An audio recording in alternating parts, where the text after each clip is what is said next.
Está no ar mais um episódio do podcast da Somos Liverpool, o podcast que anteriormente estava falando só de Liverpool, mas em épocas de competições de seleções, a gente está muito mais do que on.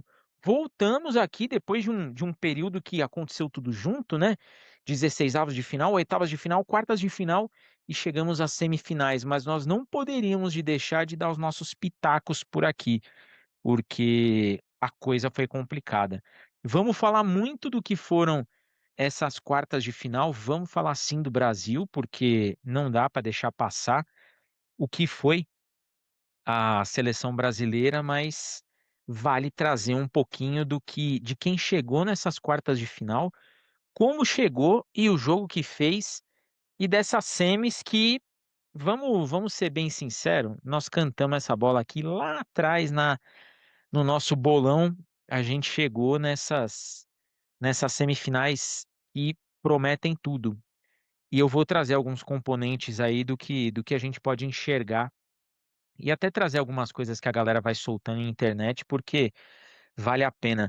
Eu vou começar deixando um beijo no coração da Ju, e por motivos extra, por motivos de força maior, não pôde estar aqui. Ju, beijo no seu coração, mas você já prometeu estar aqui nas semifinais e nas finais de terceiro e quarto. Beijo no coração da Eni, que está voltando de viagem. Beijo no coração de Marlon, Rodrigo, Nick, que estão todos ausentes. E eu tô aqui com eles, a dupla de filosofia, cada um do seu lado. Orlando, o orlandismo hoje promete muita coisa que o nosso pré-jogo aqui eu já provoquei você daquele jeito. Sem dar spoiler, avisa a galera que tem quartas de final e semifinais que nós vamos falar por aqui. Boa noite, Diego. Boa noite, Pi. Boa noite, ouvinte. Que saudade que eu tava de participar. Eu tava aqui, eu me apresentei durante a semana, acabou que não deu para gravar. Eu falei, cara, quando é que vai ser? Quando é que vai ser? Ficou para domingo. E assim, que Copa do Mundo fantástica. Já adianto aqui a minha honestidade. Perdi uma aposta com o Marlon, né? Eu apostei que a seleção brasileira ia mais longe que a Inglaterra. Errei feio. Já paguei a aposta, palavra é palavra, tá lá, Marlon. Um abraço para você, aqui é o frente de todo mundo, eu conheço a derrota.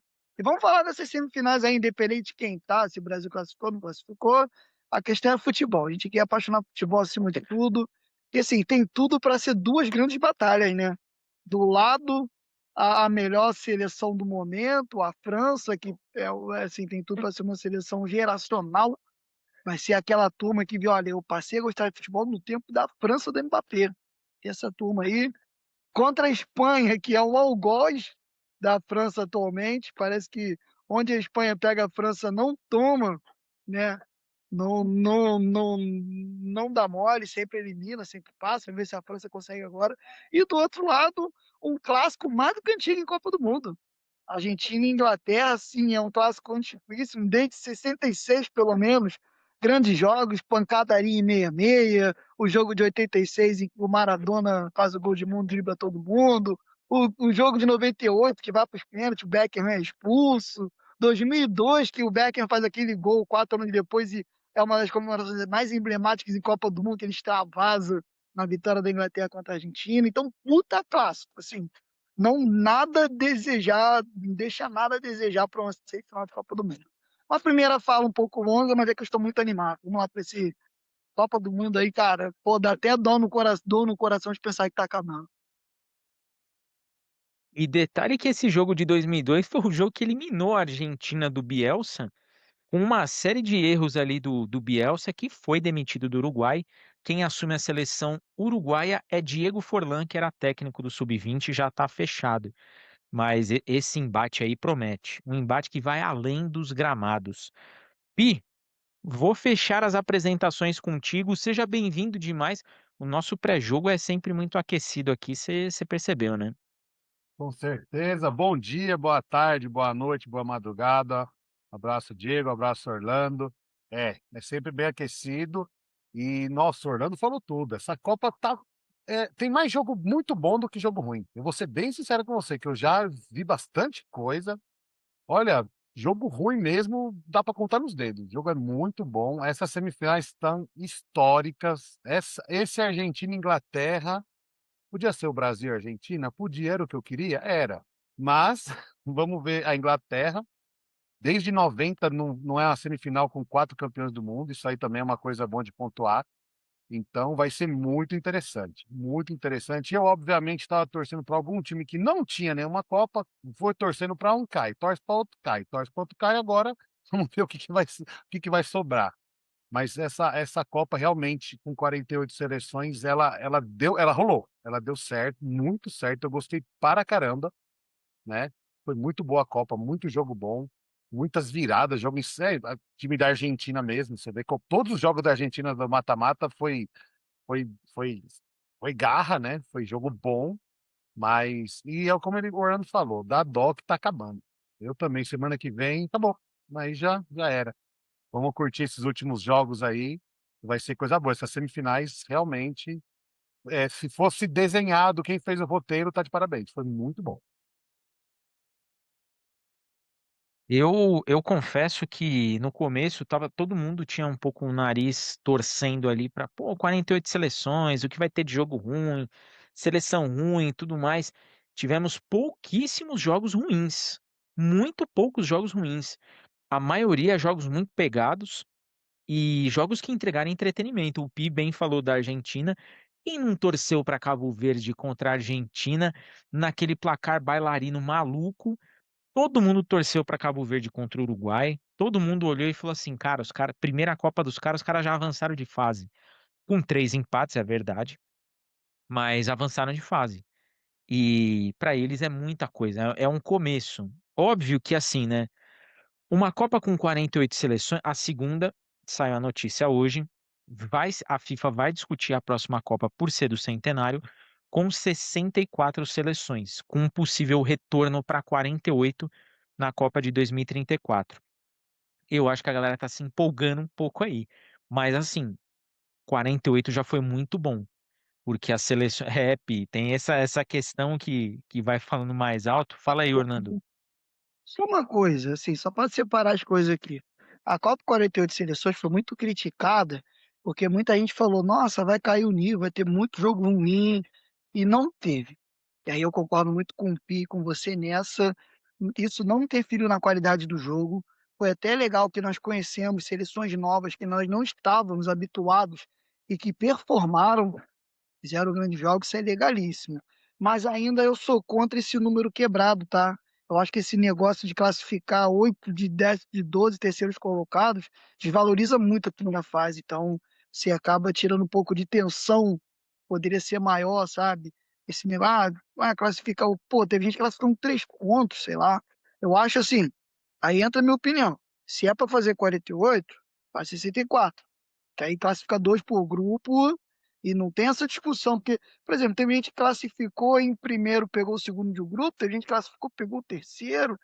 Sim, eu achei isso, eu confesso que isso aí eu achei ruim.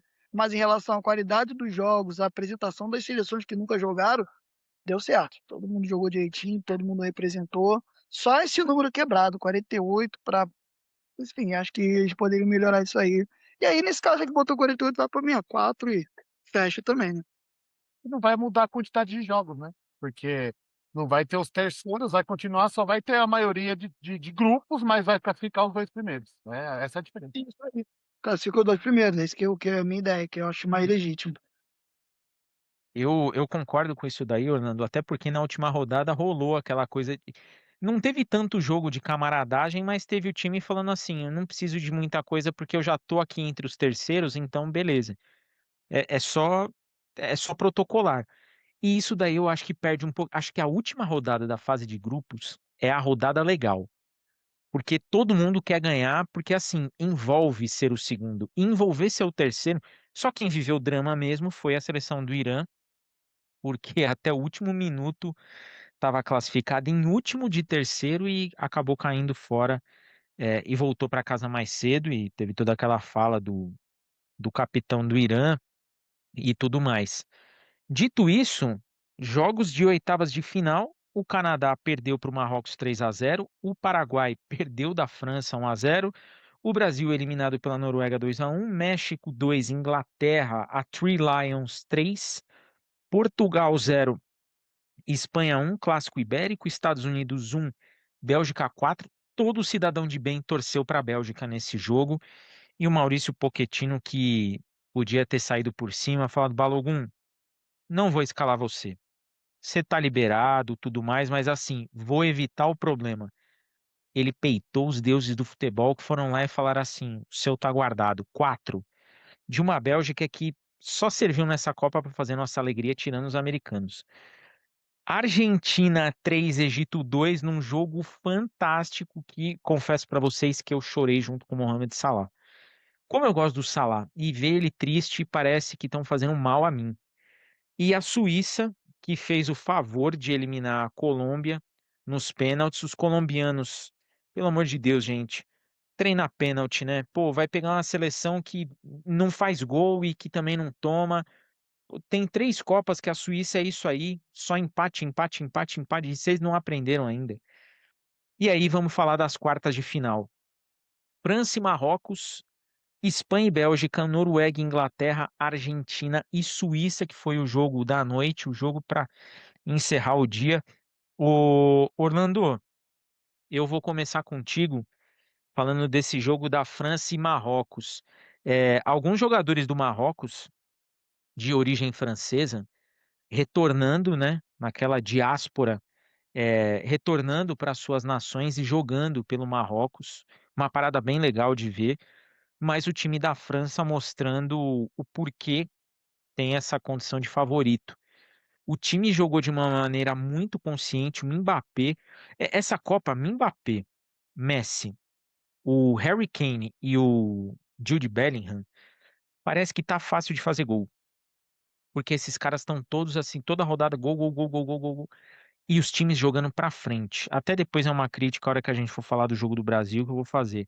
Como tá sendo legal ver times jogando pra frente.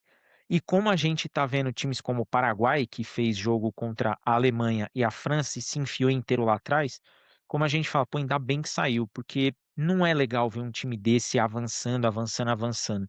Faz mal pro futebol. E como essa Copa tá bacana de ver os times indo pra frente. A Copa com o maior número de gols ultrapassou a Copa de 1958. França e Marrocos, Orlando, a França mostrando que essa pinta de campeã, essa pecha de campeã não é à toa, né? Tem futebol para isso. Aliás, e não só tem como futebol para isso, como é a supremacia no momento, né?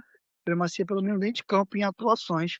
A França entra sempre muito segura e fez um jogo exemplar contra o Marrocos. Não virou o primeiro tempo ganhando por fatalidade. Perdeu o gol, teve o lance do pênalti que o Mbappé perdeu. E assim, o Mbappé, né, a lá Messi, né, perde o pênalti, isso não abala no jogo. Continua jogando, volta. Mas tem uma coisa que é muito interessante nesse jogo para mim. Para mim, a França tem uma coisa. Primeira coisa, a capacidade da intensidade e a marcação-pressão alta. A França recupera a bola muito rapidamente. Isso é um ponto muito positivo. E segundo, mesmo quando o adversário supera essa primeira pressão, tá? Que geralmente é muito bem feito, então costuma a bola vir longa, vir espirrada. Eles podem jogar lá em cima porque tem na defesa um Salibá e um Upamecano.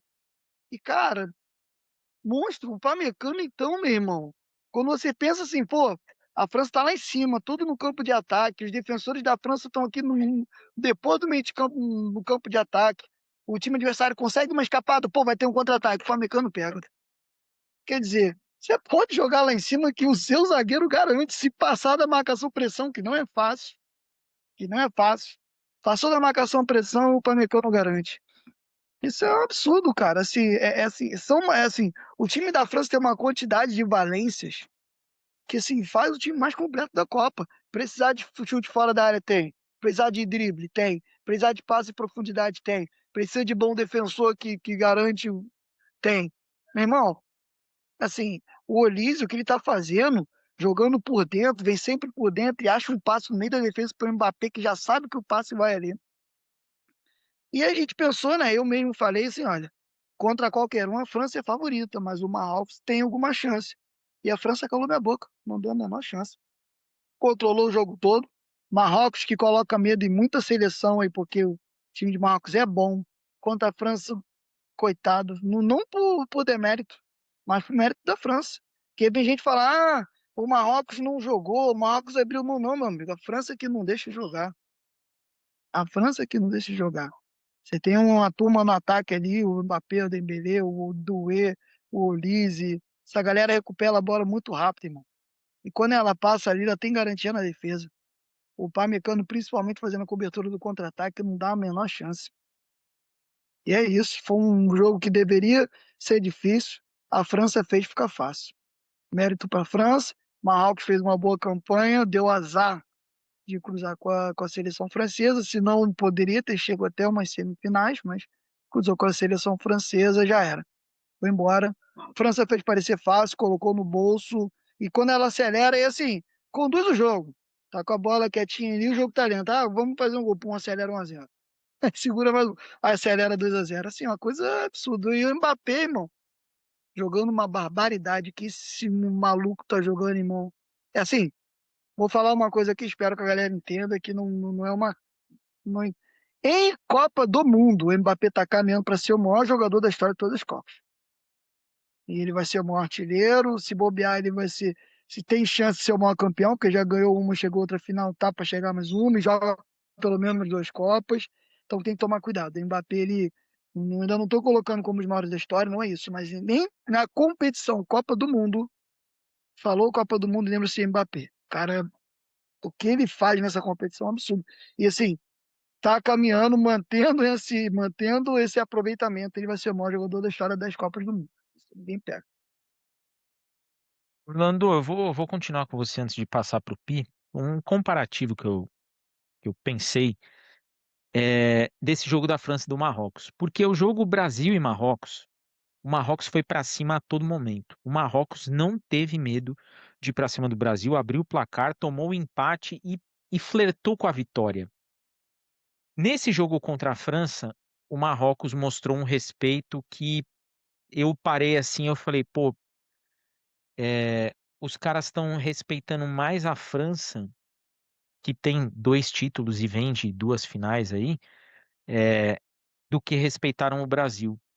E eu fiquei pensando no seguinte, foi triste ver o Marrocos sair tão cedo, porque a seleção joga muita bola, mas esse lance de você respeitar o adversário, você acha que faltou um pouquinho mais, a audácia que o Marrocos teve contra o Brasil, se ele tivesse ido um pouquinho mais para cima contra a França, você acha que podia ter dificultado um pouco mais ou tido alguma sorte de pênalti, alguma coisa, ou não muda nada? Respeitou Não e dá pagou nada, o preço por isso. não dá nada, porque você não parece assim. Vamos voltar pro primeiro comentário. Não foi o Marrocos que respeitou a França, foi a França que se fez respeitar.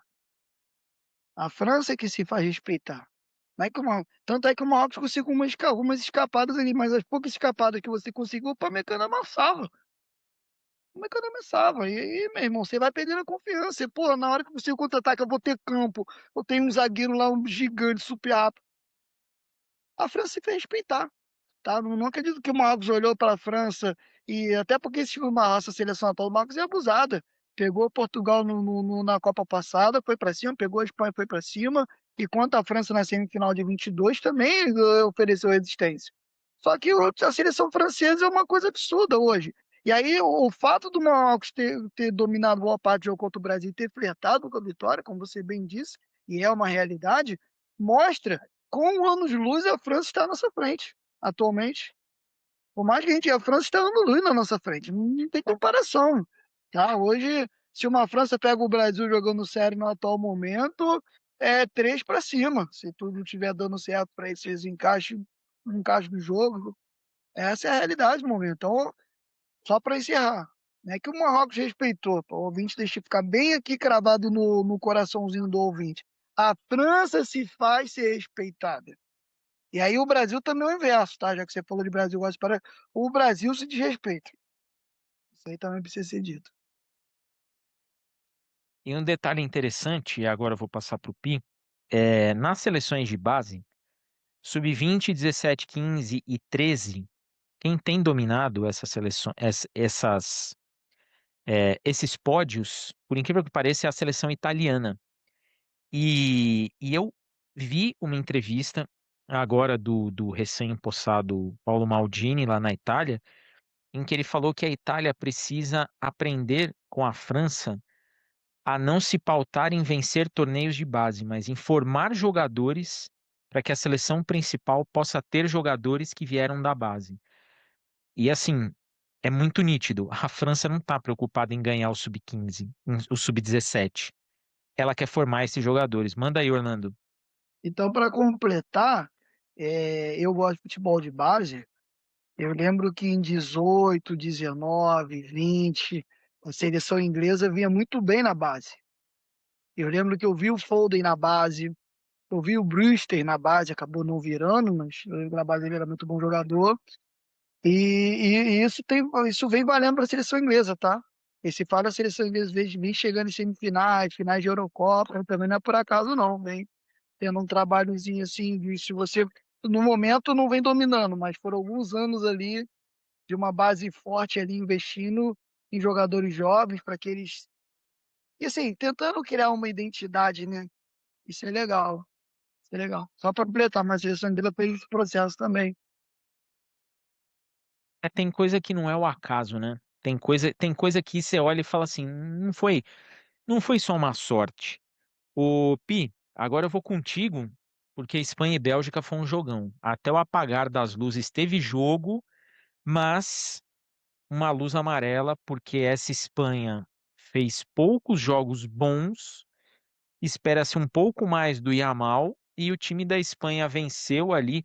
O Mikel Merino, ele é muito subestimado na seleção, porque ele já tinha feito uma boa Eurocopa, e ele vem num ciclo interessante de bons jogos e dá a vitória agora nesse jogo que foi difícil contra a Bélgica. Mas assim, tá todo mundo, pô, Yamal, Yamal, Yamal, Yamal, e o Merino tá ali chegando junto. O time da Espanha é um bom time, mas ainda parece que não subiu aquele degrauzinho que precisa subir. Mas venceu a Bélgica e tirou os Estados Unidos e avança aí para as semifinais. O que dá pra gente esperar desse time espanhol, Pi? Então, Diego, luz amarela mesmo, né? Que ficou tudo amarelo aqui. Se você entende de vídeo aí, depois você comenta como que eu tirei esse amarelo que eu não consegui. Mas vamos lá. A Espanha eu assisti bem o jogo da Bélgica. É uma das.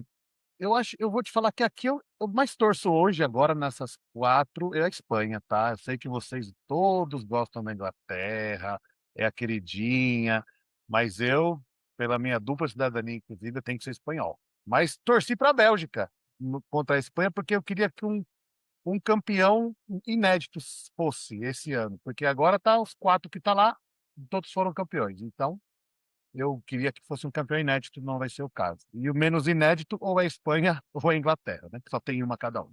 Então, eu tô para esse lado. A Espanha e Bélgica, eu achei um jogo, foi o que você falou, todo mundo quer muito do Yamal, Yamal, Yamal. Ele até jogou bem, eu não achei que ele jogou ruim, o Yamal. Eu assisti o jogo inteirinho, foi o jogo que eu mais assisti, assim, dessas quartas. E eu achei que a Espanha, ela tá bem. O primeiro gol que ela sofreu na Copa, né? Não tinha sofrido gol nenhum na Copa. Ela tá com uma defesa muito sólida, né? Só que lá na frente é o que você falou, falta alguma coisa para a Espanha.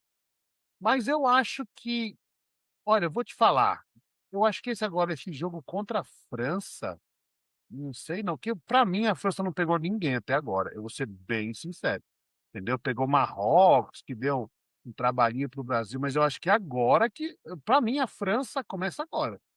Que eu pensava a mesma coisa da Argentina. Falei, nossa, o caminho da Argentina tá lindo. A Argentina só se lascou, né? O Egito, é o Cabo Verde, ela só se lascou na história, mas teoricamente ela vai pegar alguém agora. Vai pegar logo a Inglaterra. É por isso que, né, você vê muito comentário até que fala que dos quatro semifinalistas, a Argentina é que menos joga. E é verdade. Se você for ver os jogos da Argentina, dos quatro que estão lá, é o que menos jogou, o que menos apresentou futebol legal. Mas apresentou futebol raçudo e coração e todo mundo para cima toca no Messi e vai para a área que ele vai cruzar, ou se ele não decidir, ele vai cruzar. É mais ou menos isso. Mais ou menos isso. Mas a Espanha, eu tô com fé na Espanha, sabia? Eu tô com fé na Espanha que vai dar um bom trabalho para a França e eu ainda torço para que passe da França. Quero a Espanha na final. É difícil? É. Mas eu acho que a França não pegou ninguém até agora, entendeu? Ela pegou o Marrocos, que é como o Orlando falou, respeitou, tal, tudo mais, mas eu acho que a França vai ter o seu grande teste agora contra a Espanha, e a gente sabe que a Espanha que é o maior algoz da França ultimamente lá na Europa. Então, eu acho que esse jogo, as 2 na verdade, as 2 semifinais vão ser imperdíveis, as 2, tem que ver, as 2 é para parar o que está fazendo e assistir. Eu acho que tinha que até parar o Brasil, não é jogo do Brasil, mas vamos pintar a rua com as cores da Inglaterra ou da Argentina, sei lá. Mas a Espanha vai para frente, o Yamal eu acho que ele não vai ser muito melhor do que ele já foi até agora, ele tá muito bem marcado, a turma tá caindo de pau em cima dele. Mas eu acho que a Espanha ainda está bem sólida. Principalmente a defesa está muito sólida, não tomou um gol apenas. E eu acho que vai dar ruim para a França, viu? Vai dar ruim, vai ser aquele jogo de 6-0 para a Espanha. Depois eu vou dar meu pitaco aí sobre esse jogo França e Espanha, porque manda aí, Orlando, eu vou jogar Não, pra não, você teve tua. mesmo. Deixa eu falar Não, primeiro. porque eu acho que esse talvez seja o jogo, por conta dessa rivalidade recente França e Espanha, talvez esse seja o jogo que o próprio Deschamps chama os jogadores e fala assim: se a gente quiser ganhar a Copa do Mundo, o fantasma que a gente tem que matar é esse aqui. E aí é que eu acho que vai ser, não vou chamar de final antecipada, mas assim, quando você tira um algoz da frente, você vai para uma final contra um time do outro lado que assim, puta, você ultrapassou todos os desafios possíveis na competição.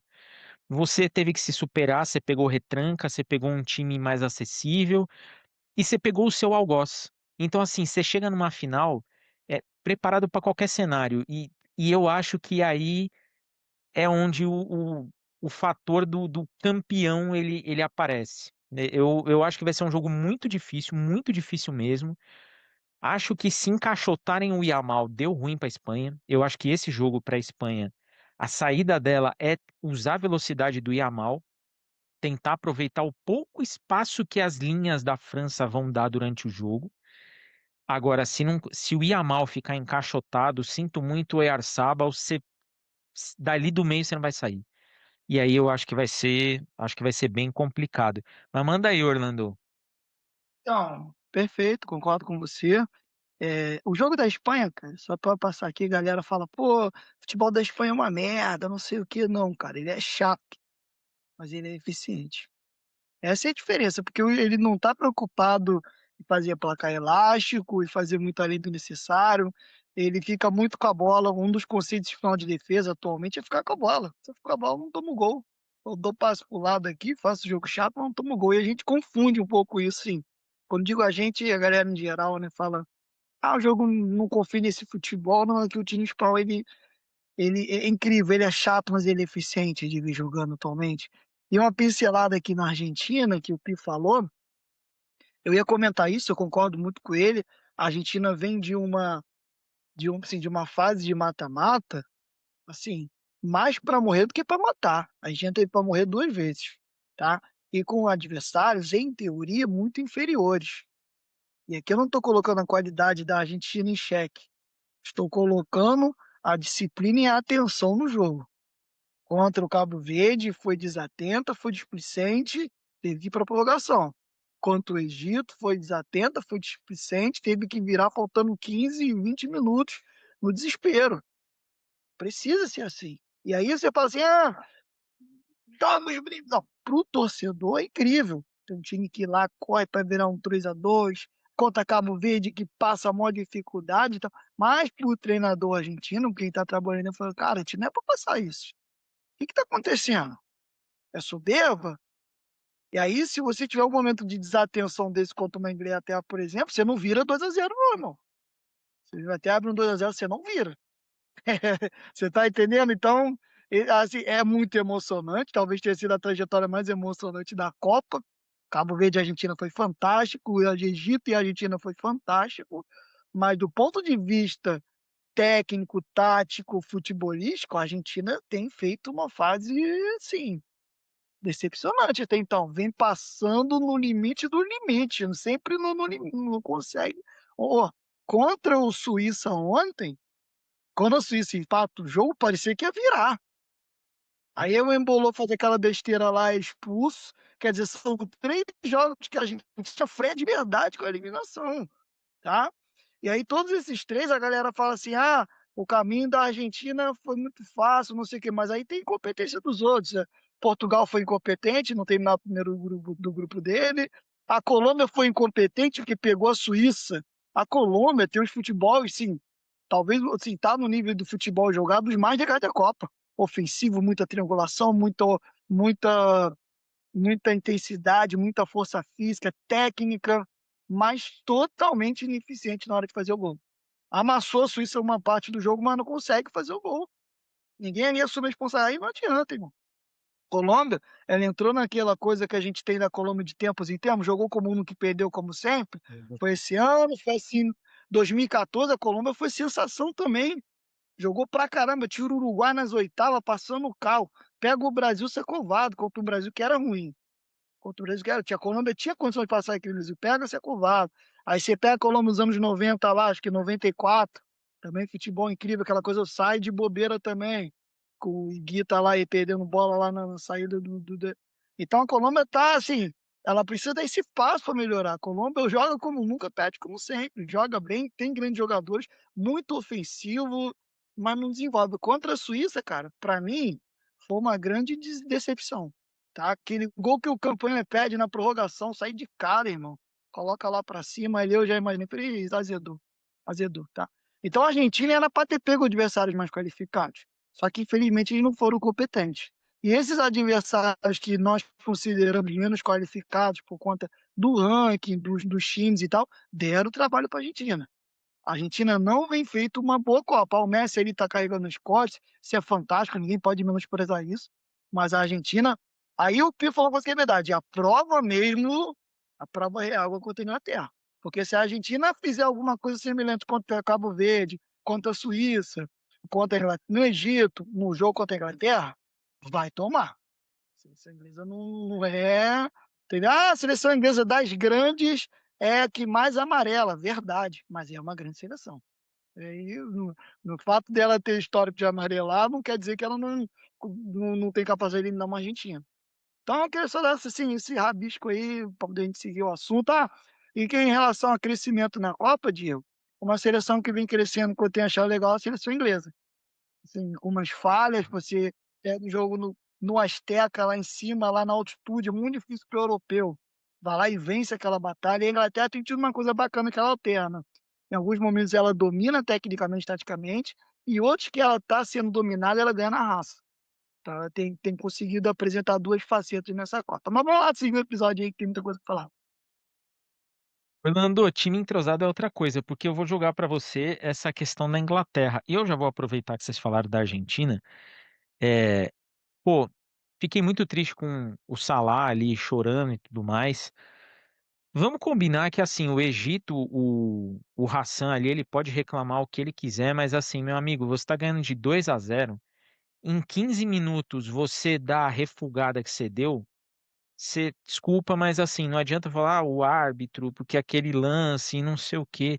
Tá 2-0, você tá vendo que os caras vão vir pra cima, começa a picotar o jogo, começa a amarrar a parada, começa a fazer o jogo que você sabe que dá pra fazer, mas não faz o que você fez. Fiquei triste, a Argentina, de fato, ela tá flertando com a eliminação desde os 16 avos. E é mais sorte do que juízo. É mais sorte do que juízo. A Argentina, esse último jogo contra a Suíça, é um time extremamente cansado. Você vê que os jogadores estavam se arrastando em campo. Até a entrada do Julián Álvares como titular, eu pensei, pô, ele vai segurar essa bola lá na frente para ajudar quem estiver chegando de trás. A função dele vai ser essa. E foi basicamente isso. A gente vai falar ainda desse jogo contra a Suíça, mas assim, o time argentino, para mim, chegou no limite.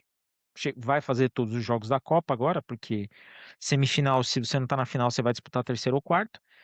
Mas é um time cansado. E pra mim a Argentina chegou no limite e isso que você falou, Orlando, é fato. Tomar 2-0 de uma Inglaterra, não é que a montanha fica mais difícil de subir, você não sobe mais. Aí você rola pra baixo.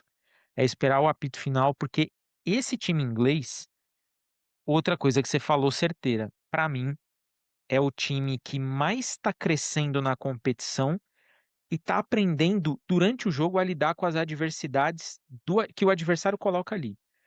Esse jogo contra a Noruega, tudo bem que assim, teve um lance ali depois do 1-0 que se o Haaland faz aquele gol, eu acho que já era.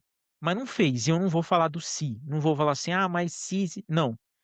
A Inglaterra, ela tem tomado os gols e empatado logo na sequência para dar aquela equilibrada na situação de jogo. E o time com a bola no pé sabe o que está fazendo. O Bellingham pegou esse jogo para si e falou: daqui que eu vou classificar a gente, e levou o time para as semifinais. E aí, uma coisa que eu vou falar, quando a galera fala, não, porque time de amarelão, não sei o quê. A Inglaterra está em mais uma semifinal de Copa do Mundo, fez recente final de Euro, chegou em semifinal de Euro, disputou Final Four. Como a gente está falando, nada é por acaso. Mas é amarelona, não ganhou, não sei o quê. Não é só sobre ganhar. Existe um trabalho aí. E eu venho falando isso já faz tempo. É uma seleção que, assim, tá aprendendo. E o discurso do Tuchel depois do jogo, indignado, que ele falou: a gente não foi bem, dá a dimensão do que ele tá enxergando para esse time. Depois o Bellingham foi lá, deu o showzinho dele. Eu acho até que ele não tinha que ter contraposto o técnico, tinha que falar: não, a gente vai conversar, ele é o treinador. Às vezes ele viu um jogo, viu coisa que a gente não viu, porque tá no calor da partida, a gente não tá prestando atenção, não tem que falar aquilo. Mas fato que a Inglaterra ganhou, Orlando 2-1 sobre um bom time norueguês e também chegou no seu limite e não aguentou, deu adeus, rema de volta para casa, porque os Three Lions estão indo para a semifinal. O que que você viu desse jogo, Orlando? Então, eu vi um jogo que a Inglaterra começa dominante, tá? Ao contrário do Brasil, né? Que entrega a bola à Noruega o tempo todo, a Inglaterra fica com a bola o tempo todo. Só que o jogo também ao contrário do jogo do Brasil, que a Noruega ficava com a bola o tempo todo e o Brasil oferecia mais perigo quando chegava, nas poucas vezes. O inverso ocorreu com a Inglaterra. Nas poucas vezes que a Noruega chegou, principalmente no fim do primeiro tempo, entregava muito mais perigo, tá? E a seleção inglesa ficava um pouco estéril essa bola, não conseguia e tal.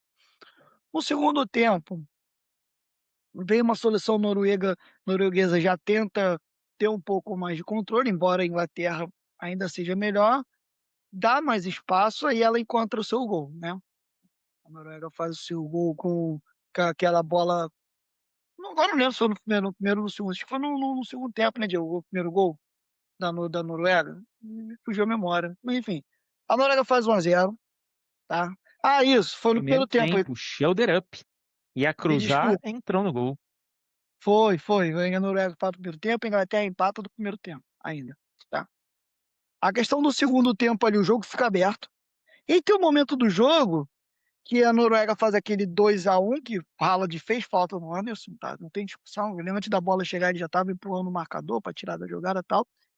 E a Inglaterra começa, e o Tuchel, ele começa a botar o time para vencer, tá? Ele coloca o Ezier, ele coloca o Saka, mas aí é que tá, a Inglaterra mexe e piora, taticamente, tecnicamente. E o jogo fica mais vivo. E aí você começa, se aquele no início lá você tinha uma Inglaterra mais com a posse de bola Noruega espetando, a bola fica mais viva. Cada palmo de campo passa a ser muito mais sim, muito mais brigado. Muito mais brigado ao ponto da Noruega obrigar o Pickford a fazer algumas defesas, a acertar uma bola na trave. Em um momento ele acerta, e aí tu pensa, caraca, a Noruega vai fazer 2-1. Aí, de repente, nos 10 minutos do final do jogo, a Inglaterra volta a retomar e começa a pressionar a Noruega. Então foi o segundo tempo de alternância. E o jogo vai para uma batalha, bola viva. Ninguém domina. Vai para a prorrogação, e aí, quando vai para a prorrogação, acho que a Inglaterra já, já conversa, e tem uma quantidade de qualidade de jogadores melhores, começa a botar a bola no campo. Entra o Rodgers, que entrou bem, tá? No finalzinho do jogo, início da prorrogação, entrou o Rodgers. E assim, uma coisa que eu achei legal, tá? O Tuchel, se você pega outras seleções inglesas com outros treinadores, geralmente nessa fase ali, o treinador costuma ser pragmático barra covarde. O Tuchel não. Ele vem para prorrogação e coloca o Rodgers, bota mais o atacante lá e bota o time para cima. Você já tem o Ezier, você já tem o Rodgers, você tem o Kane, você tem o Bellingham, você tem o Saka, você tem o Gordon, que fez mais uma boa partida. Aliás, o Gordon vem crescendo na competição. Ele entra com o James, o Reece James também, quer dizer, ele mexe no time, apesar das mexidas durante o tempo normal piorarem, no segundo, na prorrogação elas fazem sentido, porque a Noruega já está cansada e ela mexe, aí é o contrário da Noruega do outro lado, mexe, piora, tira o Haaland, no início da prorrogação ali, aí a coisa acho que é meio que eu não jamais tirei o Haaland no jogo, a não ser que ele tivesse se machucado, alguma coisa assim. E a Inglaterra começa a vir para cima, tá? Começa a vir para cima, jogando por dentro, com muita variedade. E assim, a Inglaterra se impõe na prorrogação e fala: "Eu não vou levar para os pênaltis. Eu não vou levar para os pênaltis." E começa a jogar, sai lá um chute do lado. O goleiro falha, mas aí a Inglaterra não tem cor. O Bellingham tá ali para aproveitar a América. 2-1 seleção inglesa. Dali para frente ela ainda pressiona mais um pouco ali. E não tem mais tanta história para o jogo ficar. O Noruega é valente, vem para cima, mas também não cria tanto, tá? É isso. Agora, falando da trajetória da seleção inglesa, ela é curiosa, porque ela alterna bons e maus momentos. Eu vi a entrevista do Tuchel e ele está certo, a Inglaterra não fez um bom jogo tecnicamente. Ele tem razão, ela pode muito mais. Contudo, contudo, quando não foi na técnica, foi na raça. E isso é legal. Você vai falar: "Pô, não, você acabou de criticar a seleção argentina, que ela só tá levando na raça, não tá jogando bem", mas aí é que tá a diferença. Uma coisa é você alternar: "Olha, a Argentina jogou bem, em algum momento que não jogou bem foi na raça."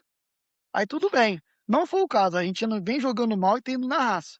Ou seja, um fator tá muito mais predominante que o outro. A seleção inglesa não, ela vem jogando bem os seus jogos, mas quando ela também não joga bem, ela vai na raça. Isso é importante, porque um jogo de futebol tem vários momentos. Ele é igual a vida. E você tem que entender você a agir ou reagir de acordo com o momento. Por exemplo, a seleção inglesa sofre contra o Congo, faz o início do jogo ruim, toma o gol, meio esquisito ali, mas após os 25 minutos no primeiro tempo, domina o jogo. Entendeu? Vira com 2 gols do Kane, mas já podia ter virado antes, já era muito melhor. Aí você pega o México fora, você pega o México jogando lá no México, no estádio do Azteca, um estádio que a seleção mexicana nunca tinha perdido na vida, altitude, pressão. Meu irmão, e a Inglaterra, boa parte do jogo ele consegue, né, não ter um domínio ofensivo, não é isso, mas ela consegue não sofrer tanto, porque você pega os primeiros 25 minutos, o México ele é muito mais intenso, mas cria pouquíssimo. É uma bola lá que o Pickford pegou, restante e a Inglaterra chega 2 vezes e faz 2-0, sabendo exatamente o que fazer. Chega uma bola lá, o Saka cruza, né, é até um momento esquisito, tá, porque o Pickford começa a dar uma bola no Rice, lá no campo de defesa ninguém marca, o Rice vai avançando enquanto o Saka é até muito inocente esse México, tá, por esse lado aí, pensando. Toma um gol muito aí cruza por 1-0 Bellingham. Aí saída de bola, o Gordon rouba a bola, o Kane abre, alguém abre no Kane, o Bellingham abre no Kane abre no meio, Bellingham 2-0. Aí vai lá, o México diminui. Aí vem o segundo tempo, expulsão, pum, pênalti para a Inglaterra. Quer dizer, no mesmo jogo ela sofre várias adversidades, mas ela consegue superar suas adversidades. Isso é uma coisa que prepara um time para brigar pelo título, tá? Ao mesmo tempo que também não é bom você ficar apertando tanto com isso. Por exemplo, eu acho que o gol da seleção inglesa, por mais que o Pickford seja um cara emblemático, tenha feito boas campanhas, ele não vem seguro nessa Copa. Tem tomado alguns gols bobos, solta, mas eu não sinto mais tanta confiança nele. Mas enfim, tá lá. Então, para terminar meu raciocínio, então foi um jogo contra a Noruega que não foi bom, taticamente, tecnicamente não foi bom, taticamente, mais ou menos, e mais a disposição, a raça, quando o jogo foi para a batalha, a Inglaterra ganhou mais. O Anderson jogando uma bola absurda, ganhando todas as bolas no meio de campo. E por fim, um destaque para o Spence. O Spence entrou muito bem no jogo, quando ele entra, ele passa a construir jogadas, passa a ganhar de defesa, uma força física muito grande. Aí entra que você falou da Argentina, a Noruega já não tinha mais perna, e a Inglaterra teve mais naquele momento ali, para dominar e vencer o jogo. E é uma questão da arbitragem, né? A arbitragem nessa Copa está com um critério muito estranho, cara. Assim, qualquer situação que ele lance no Spence teria sido marcado em campo, o VAR não interferiria. Aí resolveu interferir, porque, assim, eu entendi, é o critério atual da Copa, não estou dizendo que foi esse jogo em específico, mas é um critério, assim, atual de muita permissão de contato dentro da área a favor da defesa. Não acho ruim, seguindo o critério da Copa, mas eu jamais chamaria, tá? O jogador da Inglaterra coloca a bola na frente, tocou, tomou uma pernada por trás ali, do jeito que foi, é pênalti. Mas aí, no momento, ele vai, chamou, ele tirou e tal. Teve depois uma polêmica que eu vi lá nas redes sociais, que no primeiro gol a bola teria batido na câmera, aí o O'Reilly recuperou para a Inglaterra ali, deu no Bellingham e tal, o jogo deveria ter começado e tal. Mas confesso que eu não conheço o regulamento sobre isso, não sei se o VAR poderia ter interferido e tal. Nem sei, porque a imagem que mostra ali eu acho muito muito ruim para mim, pelo menos eu não vi o toque tão claro, mas enfim, foi uma classificação merecida. Em alguns momentos a Inglaterra teve mais sorte que juízo, mais raça do que futebol, mas uma Copa do Mundo se vence assim, quando você não consegue na técnica, quando você não consegue na tática, quando o jogo vai para o campo da guerra, e Copa do Mundo isso acontece muito. Alguns jogos deixam de ser futebol e vão para a guerra. E a Inglaterra, quando foi para as trincheiras, a Inglaterra venceu. Ponto positivo. Ainda tem coisa a melhorar, mas numa trajetória de Copa do Mundo, vem uma trajetória interessante. Você pegar o México lá na altitude, passar num jogo como foi, ter um jogador expulso, superação, letal. Aí você pega o jogo contra a Noruega, que em algum momento você não joga bem, o jogo vai para uma batalha. Você consegue superar também, isso dá cancha para você chegar forte nas fases finais. Se vai passar da Argentina, não sei, eu acho a Argentina um time melhor ainda, né, como um todo, mas é futebol, é clássico, tudo pode acontecer. Eu vou dar meu pitaco antes de passar para o Pi. Eu acho que o desafio inglês contra uma seleção sul-americana não, uma seleção do continente americano, eles passaram no teste. Acho muito difícil a Argentina repetir a intensidade que os mexicanos imprimiram contra a Inglaterra. Eu acho muito mais assim, muito difícil mesmo, porque os caras não vão aguentar, não. Mas esse jogo aí promete. Inclusive, teve a entrevistinha no final da coletiva, né, da a vitória da Argentina. Eu vou passar para você, Pi, 3-1 contra a Suíça. O pessoal foi chegar pro Scaloni e falou: Scaloni, manda um recado aí pros argentinos. E o Scaloni logo falou assim: não, não, não, não, calma aí, para.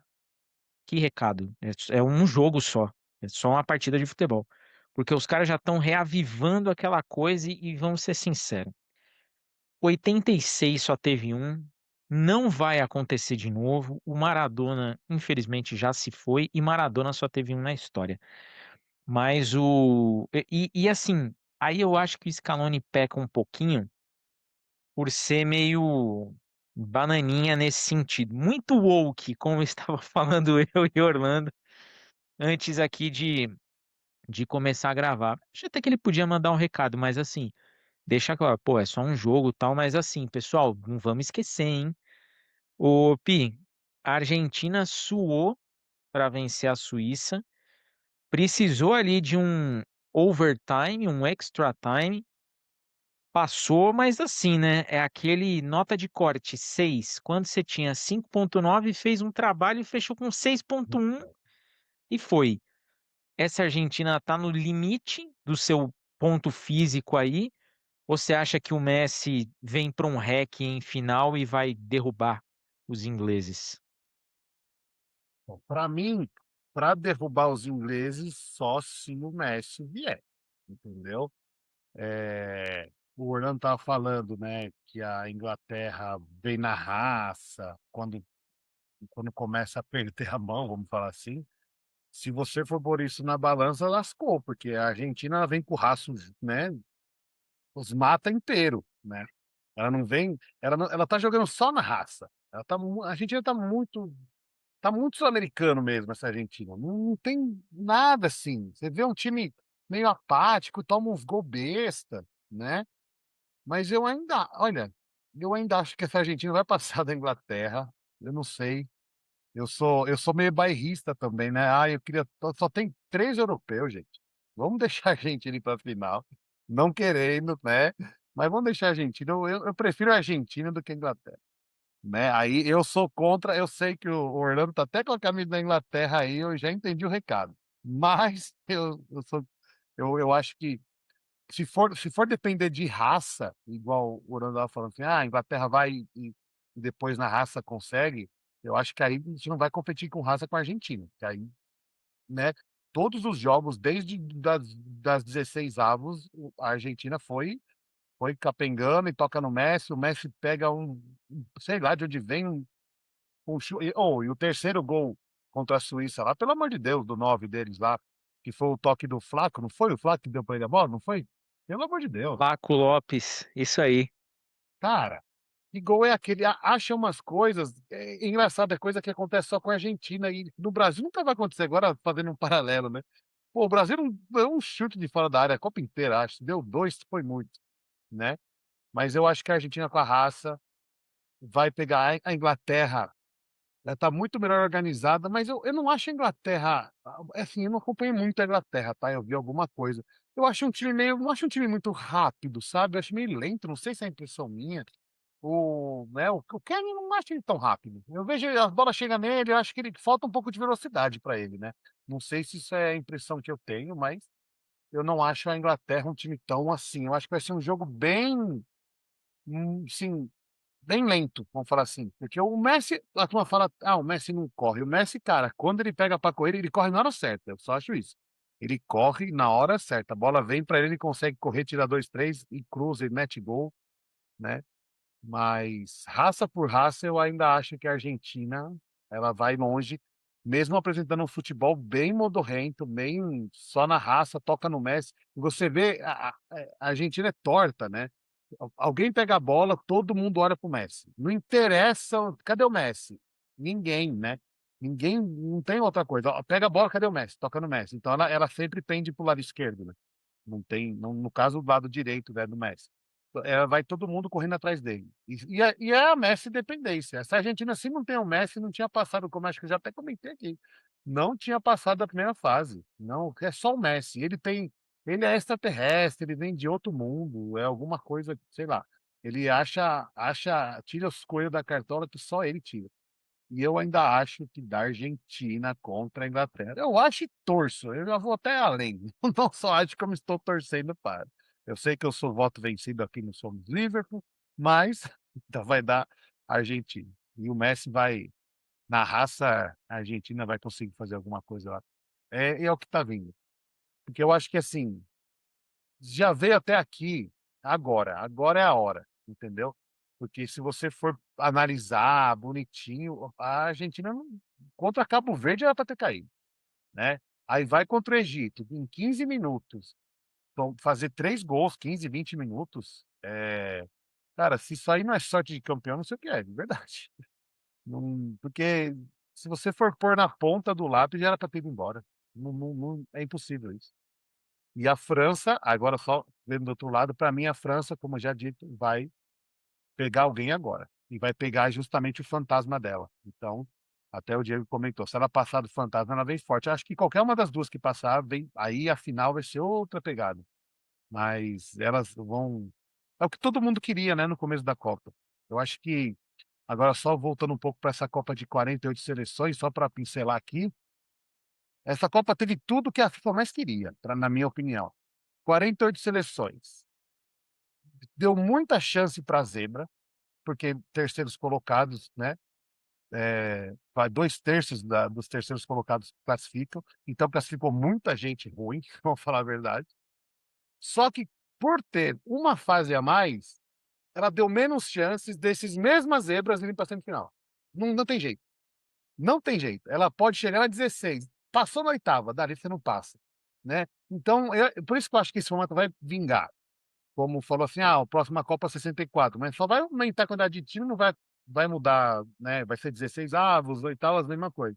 Então essa Copa teve tudo para isso, mas quando chegou no vamos ver, ficou só as 4 que já são campeã do mundo, entendeu?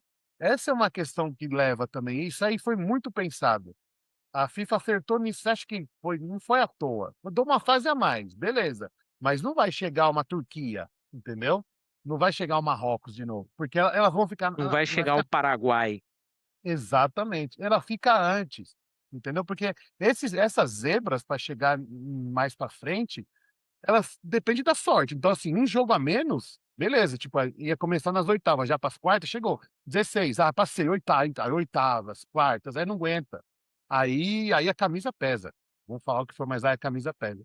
Então essa Copa teve todos os ingredientes e tá fantástica a semifinal, que é exatamente o que a FIFA queria. Acredito que ela queria que fosse Argentina e Brasil na semi, que ia ser linda.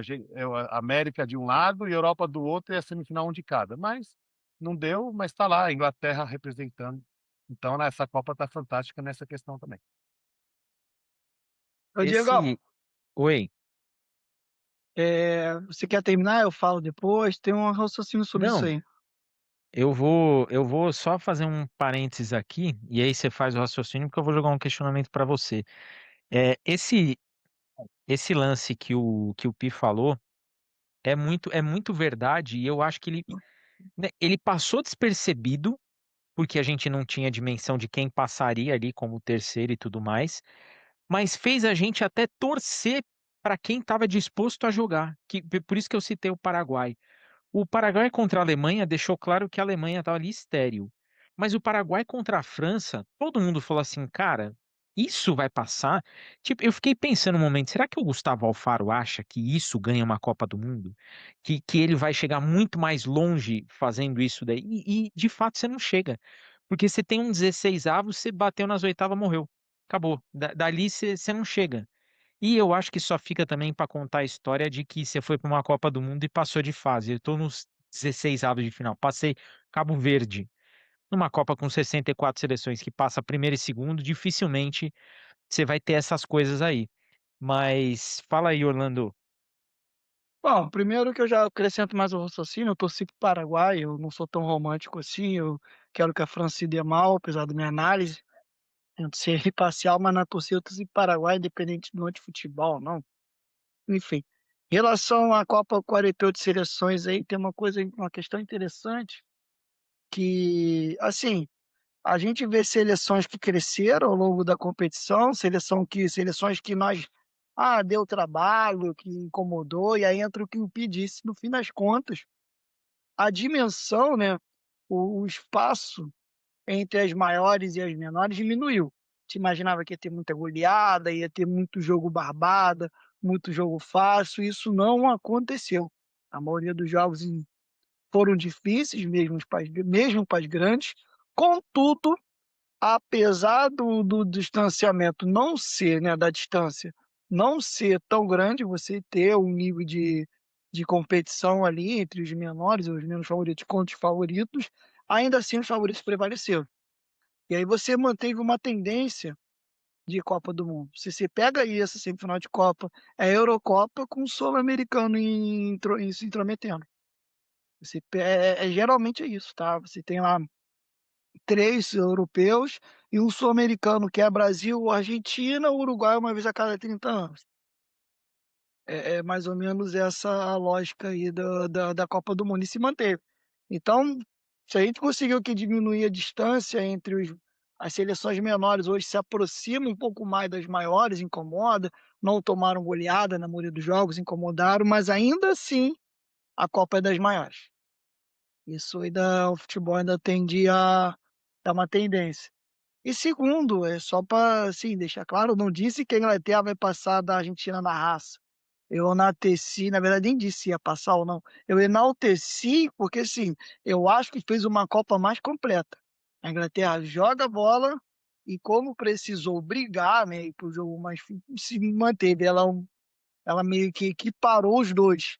E a Argentina o inverso, ela não joga bola atualmente, não tem um futebol praticado confiante e vai só na disposição, na raça, nos últimos jogos, vem do abafo. Agora, a semifinal é outra coisa. Eu acho que uma Argentina não vai entrar desligada contra a Inglaterra, como entrou contra o Egito, como entrou contra Cabo Verde. Acho difícil, até por uma questão de respeito, de entender quem é um adversário. E aí tem de ser tudo aberto. E assim, um mérito, um elogio à Argentina, é um elenco acostumado a ser campeão, é um elenco vencedor. Toda vez que você tem um elenco vencedor em esporte coletivo, seja no futebol, seja na NBA, seja na NFL, por mais que não esteja num bom momento, é sempre muito difícil tirar esse cara. Tá, você pega aqui na América do Sul, às vezes que o Boca não estava tão bem, por exemplo, e ainda assim era difícil tirar o Boca, na época que ele vencia muito.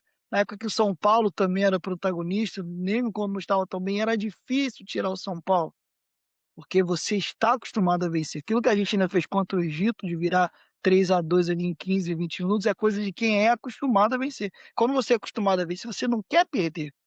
Isso é um negócio meio bizarro. Quanto mais você ganha, mais casca, mais. E mesmo quando você tá mal, parece que você precisa de menos tempo para vencer, você precisa de menos coisa. Se você É estranho isso, mas é meio que místico, é meio psicológico, tá? Então é nesse sentido. Quanto à Inglaterra, eu disse que foi uma caminhada nesse sentido, que ela equiparou. Jogou bola quando teve que jogar bola, tecnicamente, taticamente, e na vez que não foi tão bem, conseguiu compensar, tá? Agora, semifinal. grandiosa. Se eu tivesse que apostar em alguém, eu apostaria na Argentina, porque tem o Messi, é acostumado a ser campeã, é acostumado a ser vencedora. Isso aqui é uma análise minha. Contudo, né, por eu já disse aqui, eu agora deixando a análise de lado, eu torço para os sul-americanos que não são argentinos. Sendo argentino, eu vou torcer contra sempre e espero que seja eliminado. Mas vamos tocar o episódio aí. Não, uma pergunta que eu vou te fazer, Orlando, antes da gente entrar aí para falar de Brasil, é, Elliot Anderson vai ter que ser sacrificado para marcar o Messi de maneira individual? Ou você acha que o que o futebol inglês está fazendo aí vai ser mais pautado no jogo coletivo e, pô, vamos para cima, repetir o que a gente está fazendo? Ou vai ter alguma coisa voltada em específico para Lionel Messi? Cara, eu acho que, de modo geral, a seleção inglesa tem que marcar esse meio de campo como um todo, né? Porque a seleção argentina é um time que joga muito por dentro. Obviamente, o Messi é o cara que carrega a seleção nas costas, mas a faixa de campo que ele ocupa é sempre aquela ali do meio de campo, meio antigo ponta de lança, que entra na área, mas também sai para armar, bem de trás, né, carregando a bola. E eu penso que se a seleção inglesa for mudar o seu jeito de jogar agora, não, vou mudar de meu jeito de jogar porque a Argentina não sei o que, eu acho que aí a chance de ser eliminada é enorme, tá? Se eu fosse a seleção inglesa, eu continuaria fazendo o que estou fazendo, indo pra trocação franca. Toma gol, faz, vai pra dentro. E não mudaria muito não, tá? Porque, assim, é o momento da seleção argentina, momento, né, na Copa do Mundo, que ela mostrou que tem a capacidade de virar grandes jogos, tem a capacidade de conseguir vencer obstáculos, mesmo quando não vai bem, tá? Contudo, não, não tem, como disse o Pim, ainda não pegou aquele adversário à altura que tenha colocado nela, sabe, assim, a prova de fogo. E agora? Então, se eu fosse seleção inglesa, eu não abriria mão de jogar, não, cara. Não, vou sacrificar o antes aqui para marcar o Messi, meu irmão. Marcação por zona, todo mundo já sabe que é o Messi. Onde ele domina a bola, quem tiver perto ele pega ele. E é isso. E vai para dentro, faz isso. Não fez isso contra o Congo, fez contra o México, fez contra o Noruega, tomou, fez, jogou e deixou jogar. Até porque a seleção inglesa não tem atualmente grandes nomes na defesa. Não é uma defesa de todo ruim, mas não são craques na defesa, nem o goleiro, nem os zagueiros. E Gueye é bom zagueiro, Conce é bom zagueiro, mas só isso. Não é como se fosse tempos atrás, quando tinha Rio Ferdinand, enfim, não é isso. John Terry, não são esses caras, são outros que. E assim, nessa Copa, vem praticando um futebol que toma gol, mas faz. Entendeu? Aí pega uma semifinal, não, vou sacrificar meu meio de campo aqui, porque eu não posso tomar gol do Messi. Pô, não toma gol de outro. A seleção argentina também é frágil na defesa. Tá pro jogo aí, faz 2-2, faz 3-2, faz 4-3 e tenta jogar. Se eu fosse Thomas Tuchel, eu ia fazer isso, tá, irmão. A gente já fez isso contra o México, já fez isso contra o Congo, fez isso. A Argentina também não tá bem, vamos forçar a fazer gol lá, meu. De repente, numa dessa encaixa 2 gols seguidos, igual a gente fez contra o México, bota eles no desespero e acabou. Esse negócio de não, vamos aqui sacrificar o Enderson para marcar o Messi, não sei o quê. Eu acho que isso aí, sim, seria alterar demais a estrutura de um time que vem em crescimento e vem jogando bem, tá? E assim, alterna, na verdade, faz bons jogos, e dentro de um jogo faz bons tempos e outros nem tanto. Mas eu não alteraria a estrutura, não. Eu iria para cima da Argentina e iria para trocação franca. Eu tô contigo nessa daí. Eu acho que não tem que abrir mão daquilo que está sendo feito, porque você tem do outro lado um adversário que tem o Messi. E assim, o Tuchel, ele chegou na semifinal bancando aí uma série de decisões que muita gente questionou. E eu não tô vendo ninguém falar assim, pô, acho que o cara tava certo. Se bate a Argentina e vai para uma final, meu amigo, deixando Cole Palmer e Phil Foden de fora, Alexander-Arnold de fora, Maguire de fora, você tem que olhar e falar assim, pô, o cara sabe o que ele tá fazendo ali. Vamos falar de Brasil para a gente fechar aqui esse episódio, porque teve eliminação para a Noruega e a gente tem que ser sincero no seguinte, era uma eliminação que ela estava rondando. O Brasil não fez nenhum jogo bom na Copa, nenhum dos jogos do Brasil você olhava e falava assim: esse jogo aqui foi um jogo grande. Sofreu no segundo tempo contra o Haiti, um sofreu entre aspas, porque o Haiti foi para cima também e conseguiu algumas coisas. Não fez um bom jogo contra o Japão, se deu bem ali no final, no apagar das luzes, num erro de saída de bola dos japoneses, que tomaram a bola do Endrick, e o cara, em vez de rifar aquilo ali, quis sair jogando, perdeu a bola, gol do Martinelli. E o time do Brasil contra a Noruega, assim, foi um completo absurdo, foi algo bizarro aquilo que se viu, e o time não jogou. O time não jogou bola. O time viu a Noruega fazer o que quis. A foto que o Odegaard postou nas suas redes sociais, ele contra 5 brasileiros, um espaço, aquilo ali é tirar sarro mesmo, é tirar onda. E a gente viu o time do Brasil, muita gente acreditar que o Neymar, pô, eu tô esperando essa galera que falou que Neymar é um jogador que em 15 minutos ele resolve o jogo. Ele teve mais tempo do que isso e os 2 jogos que ele entrou, a gente tava falando no pré-jogo, eu e o Pi, o Brasil caiu.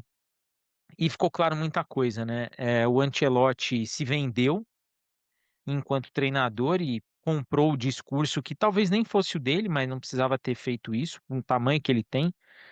Ele fez o que qualquer treinador brasileiro faria. Inclusive, o seu Dorival Júnior, quando falou que ia montar um time em torno do Neymar, foi completamente execrado. O cara tá maluco. Que isso? Veio o Ancelotti e começou, tem que levar o Neymar. Então, assim, como a galera da imprensa é. Ô, Pi, uma eliminação que traz aí um Brasil fechando em 11º lugar, a pior classificação do Brasil em 92 anos de Copa do Mundo, e aquele discurso que a gente vê desde 2006, né? Não, tem mais 4 anos e tem um ciclo e tudo mais. Só que diferente de 2006, que tinha jogadores consagrados, 2007 o Kaká virando o melhor do mundo, teve Ronaldinho melhor do mundo, em 2006 também, uma série de jogadores bons que apareciam. Não vou dizer que é terra arrasada, mas agora o cenário é outro.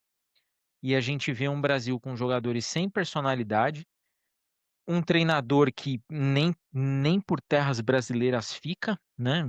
Já pegou o voo, foi para o Canadá ali ficar com a família. E uma seleção que foi marcada porque antes da Copa do Mundo todo mundo já pediu o Neymar. O Martinelli, numa entrevista ridícula, falando que não gostava de jogar por um lado, preferia jogar pelo outro. O cara, sim, não, não, aqui eu não quero jogar. Prefiro jogar por aqui e tudo mais. Uma indefinição no ataque, começa com Igor Thiago, depois vem o Matheus Cunha, um Luiz Henrique que estava bem nos amistosos e de repente sumiu. O Endrick que todo mundo queria, mas quando entrou também, não vou nem pôr a culpa no Endrick, porque acho que ele não é o culpado. Um time que reflete a bagunça de um ciclo de 4 anos. O que você tira dessa eliminação aí do Brasil, desse retorno para casa tão precoce? Então, Diego, não dá, dá para tirar muita coisa ruim, né? Uma frase. É, vamos começar pelo zero, né? Hora zero, como chama. A convocação do Ancelotti. Eu acho que ele sabe que ele errou. O que eu não entendo é porque ele já foi para a Copa e para a convocação sabendo que ia ficar o próximo ciclo, porque ele já foi com o contrato renovado. Então, por que que ele foi se abraçar nessa panela? Ele podia pegar gente jovem, falar assim: "Ó, esse aqui já era mesmo, eu vou levar um bidon, vou levar alguém, por exemplo, um 10, para dar cancha para a próxima". Mas não foi isso que ele escolheu, sabe, é uma coisa que fica muito estranho na cabeça. Porque eu acho que nem ele acreditava na convocação dele, a real é essa. Ele convocou Danilo, o primeiro jogador antes de tudo é o Danilo, né, tipo, pra que você fez isso, né? E o Brasil, assim, muito apático, eu acho que uma coisa que eu venho batendo o martelo há muito tempo, o Brasil começou a cair quando começou a europetizar, eu não inventei essa frase, não sei se existe, se é certo ou não. Quando a Europa Europeização. hã? Como que é? Europeização. Europeização, exatamente.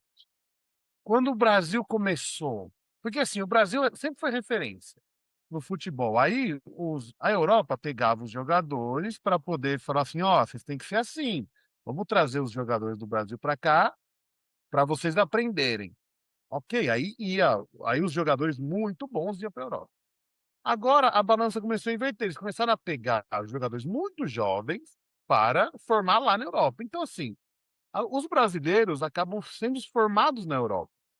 Né, o 10, não existe 10. Alguém já comentou aqui em algum podcast, todo cara que é bom vai vira ponta, não vira 10. Ah, joga ele na ponta. Então ele não é, ele vira atacante de lado, né. Então aí você convoca todo mundo que é da Europa, eu ainda até falo que é uma técnica, uma tática deles, "Nós vamos trazer todos os brasileiros para cá, ficar eles tudo ruim pra gente ganhar deles". Então eu penso isso, né, a teoria da conspiração, óbvio, né. E eu até comentei na última vez, eu acho que na última que eu participei, eu falei assim: "Eu acho que no Brasil tinha que convocar só daqui, 70% daqui", por esse presidente. Primeiro eu acho que vai melhorar o futebol aqui, vai deixar muito de pé de rato embora. "Ah não, se eu for para lá não vou para seleção nunca". E eu acho que aí começa a formar aqui. E e a formação, porque o que acontece, até os próprios empresários eles querem que formem gente para lá, porque eles não são bestas, quer dinheiro, eu vou formar um moleque de 17 anos para a Europa. Então eu acho que começa a mudar o centro de gravidade da história, né. O Brasil, quando quis imitar a Europa e ser europeu, só se lascou com os europeus, inclusive. Eu acho que o Brasil tem que virar, voltar, olhar para si e falar: "Não, o futebol brasileiro que é bom", e a gente forma muita gente toda hora, gente. Isso aí né, Rayan é o exemplo, já foi embora também super cedo, o Endrick, ai, o Estevão, ixi, a gente pode falar um monte aqui. Nunca formou um 10, ok, mas muita gente. Então, agora sobre o jogo da Noruega. Eu acho que a gente até comentou no pré-jogo aqui, o Ancelotti não fez nada do que ele não faça nunca fez em times, né, clubes, no caso Real Madrid, por exemplo, que é o último mais famoso. Dá a bola para os caras, eu vou lá, faço uma jogada, gol. Não aconteceu isso, né.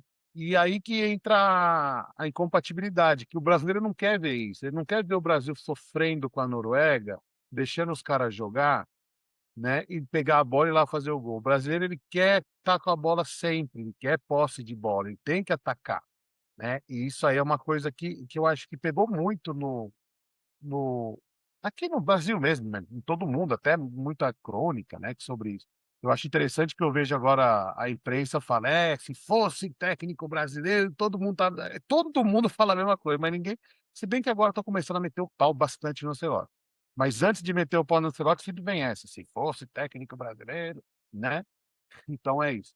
Eu acho que o brasileiro não quer ver isso, não quer ver o Brasil e além de não ter a posse de bola, não apertar em nada, deixar os caras lá quietinho. Você vê a Inglaterra, no começo do jogo, a Inglaterra com a Noruega ficava com a bola também. Só que eles pressionavam, entendeu? O que que o jogador de futebol quer? Tempo e espaço. O Brasil deu tempo e espaço para a Noruega. Aquele segundo gol do Haaland, gente, é um absurdo. O cara parou a bola, olhou, e o Haaland é lento, mas ele é lento, é muito lento. Né, ele dá um piquezinho, 3, 4 passos, pula, porque tem a passada larga, 2 metros com a cacetada de altura, mas ele olhou a bola, parou, ajeitou pra frente, não chegou um cara nele, o Gabriel não chegou nele. Então, sabe, é muita passividade, e o brasileiro não aguenta passividade, não quer ver a seleção brasileira passiva. E isso passa por toda essa questão dessa europeização, europetização, sei lá qual que é a palavra correta que se usa nisso. Então acho que tem que voltar, se voltar para o futebol brasileiro, eu sempre acho isso desde 2006, eu falo isso sempre, falo: "Gente, você quer imitar o europeu, só vai perder para o europeu, o europeu só perdia para o Brasil, ponto final". Eu acho, até comentei no pré-jogo, que o Mateuzinho jogaria muito melhor que o Danilo, mesmo sendo o Mateuzinho, né, eu uso o exemplo do Corinthians, que, né, ele é um nossa sabe, ele é um cara pelo menos é o cara da posição, gente. O Danilo não era, ele é lento. O Casemiro, por Cristo Redentor, sabe. Todo mundo reclamou muito da panela do Tite. O o Ancelotti fez a mesma panela e morreu do mesmo jeito abraçado com essa galera. Então, é bom, eu acho que ele tem que o técnico da seleção tem que mudar a visão. Eu acho que tem que olhar mais para a essência do futebol brasileiro e não: "Ah, mas ele joga lá fora, ele sabe enfrentar os times europeus". Vi muito isso. Não, os caras jogam lá fora, já enfrentou o Gabriel, já enfrentou o Haaland 1000 vezes. Ok, o que que adiantou? Ele inclusive, na maioria das vezes, ele perdeu. Então, isso não quer dizer nada. Eu acho que tem que voltar enquanto não voltar a essência do negócio, a essência do futebol, né, de drible, de ir para frente, querer todo mundo ficar lá atrás esperando uma bola, o Endrick ir lá e perder, não adianta, né, não é isso é o que a Noruega faz, né, mas inclusive contra o Brasil ela ficou com a posse da bola, mas ela foi lá, ela queria o quê? Uma bola do Haaland, foi lá, pã, cruzou. Igual o jogo da Suíça agora com a o último jogo com a Argentina, você nossa, dava chegou uma hora no final lá que estava 1-1 depois que foi expulso o jogador da Suíça que, nossa, aquela coisa chata, todo mundo lá atrás, só querendo pegar a bola para o cara sair correndo e meter o gol. Isso não é Brasil, entendeu? Isso não é Brasil. Enquanto querer que o Brasil se iguale ao europeu, o Brasil só vai perder de europeu. E aí eu uso um pouco do exemplo da Argentina só porque a gente é bem vizinho aqui. A Argentina, ela você vê que ela todo mundo joga na Europa, né, se bem que o Messi agora joga nos Estados Unidos. Mas eles não têm, quando eles estão na seleção, eles têm aquela raça, aquele jogo deles, eles não perdem essa essência. Eu não sei se é porque eles vão para lá um pouco mais tarde, se é a formação daqui, ou se é até a torcida, se é o ambiente, ou se é o técnico, é alguma coisa, eles não perdem isso daqui. Quando eles vêm para cá, você vê que a Argentina é a Argentina desde sempre, jogando mal na raça. Ela está até um pouco melhor porque, como até o Orlando falou, é a equipe campeã, foi campeã, a última é a atual campeã. Então você vê que ela é a Argentina do mesmo jeito, é aquele no final tá 2-0, vai todo mundo para frente, tem um gênio obviamente que é o Messi, que o Brasil não tem. Falar que o Neymar era o cara que ia resolver tudo, pelo amor de Deus, gente, é quem não vê o Neymar, quem o cara não é ídolo, ele não nasceu para ser ídolo de nada, só do umbigo dele, e olhe lá, entendeu? Então não existe comparação a isso. Eu acho que o Brasil, enquanto ele tiver essa ideia de ser europeu, querer se igualar ao europeu, vai continuar perdendo de europeu, porque toda vez que pega um europeu no mata, adiós. E foi o que aconteceu em todas as últimas Copas, depois que foi campeão, 2002, entendeu? Então é isso, tem que virar a chavinha. E agora, agora voltando para o técnico, um técnico italiano vai fazer isso? É difícil, essa é a questão. Não é que ele seja ruim, o Ancelotti, mas eu acho que se você vê o Luxemburgo falando, pelo amor de Deus, ele desce o maio, mas eu concordo com ele nisso. Não é um técnico europeu que vai ter essa ideia brasileira, sabe, esse ímpeto, ele enxerga o futebol como europeu. E eu acho que isso não é bom nesse quesito, né. Nesse quesito não, eu acho que o Brasil tinha que voltar às origens e ser mais Brasil para poder ser o diferente e ganhar, passar por não sei nem ganhar, mas passar por algum europeu. Esse é o meu breve resumo de 200 minutos aqui sobre o Brasil. Antes de passar aí para Orlando, você citou essa questão da Argentina, e eu falei aqui no pré-jogo. Se vocês olharem a comissão técnica argentina, ela é toda feita de ex-jogadores que fizeram o curso da AFA, tá? Eles estão ali por puro, por mérito e por concluir uma etapa que é necessária para ali estar. E o argentino, ele resgatou um modelo de jogo que eles chamam lá pela Argentina de La Nuestra, a nossa, a maneira deles de jogar.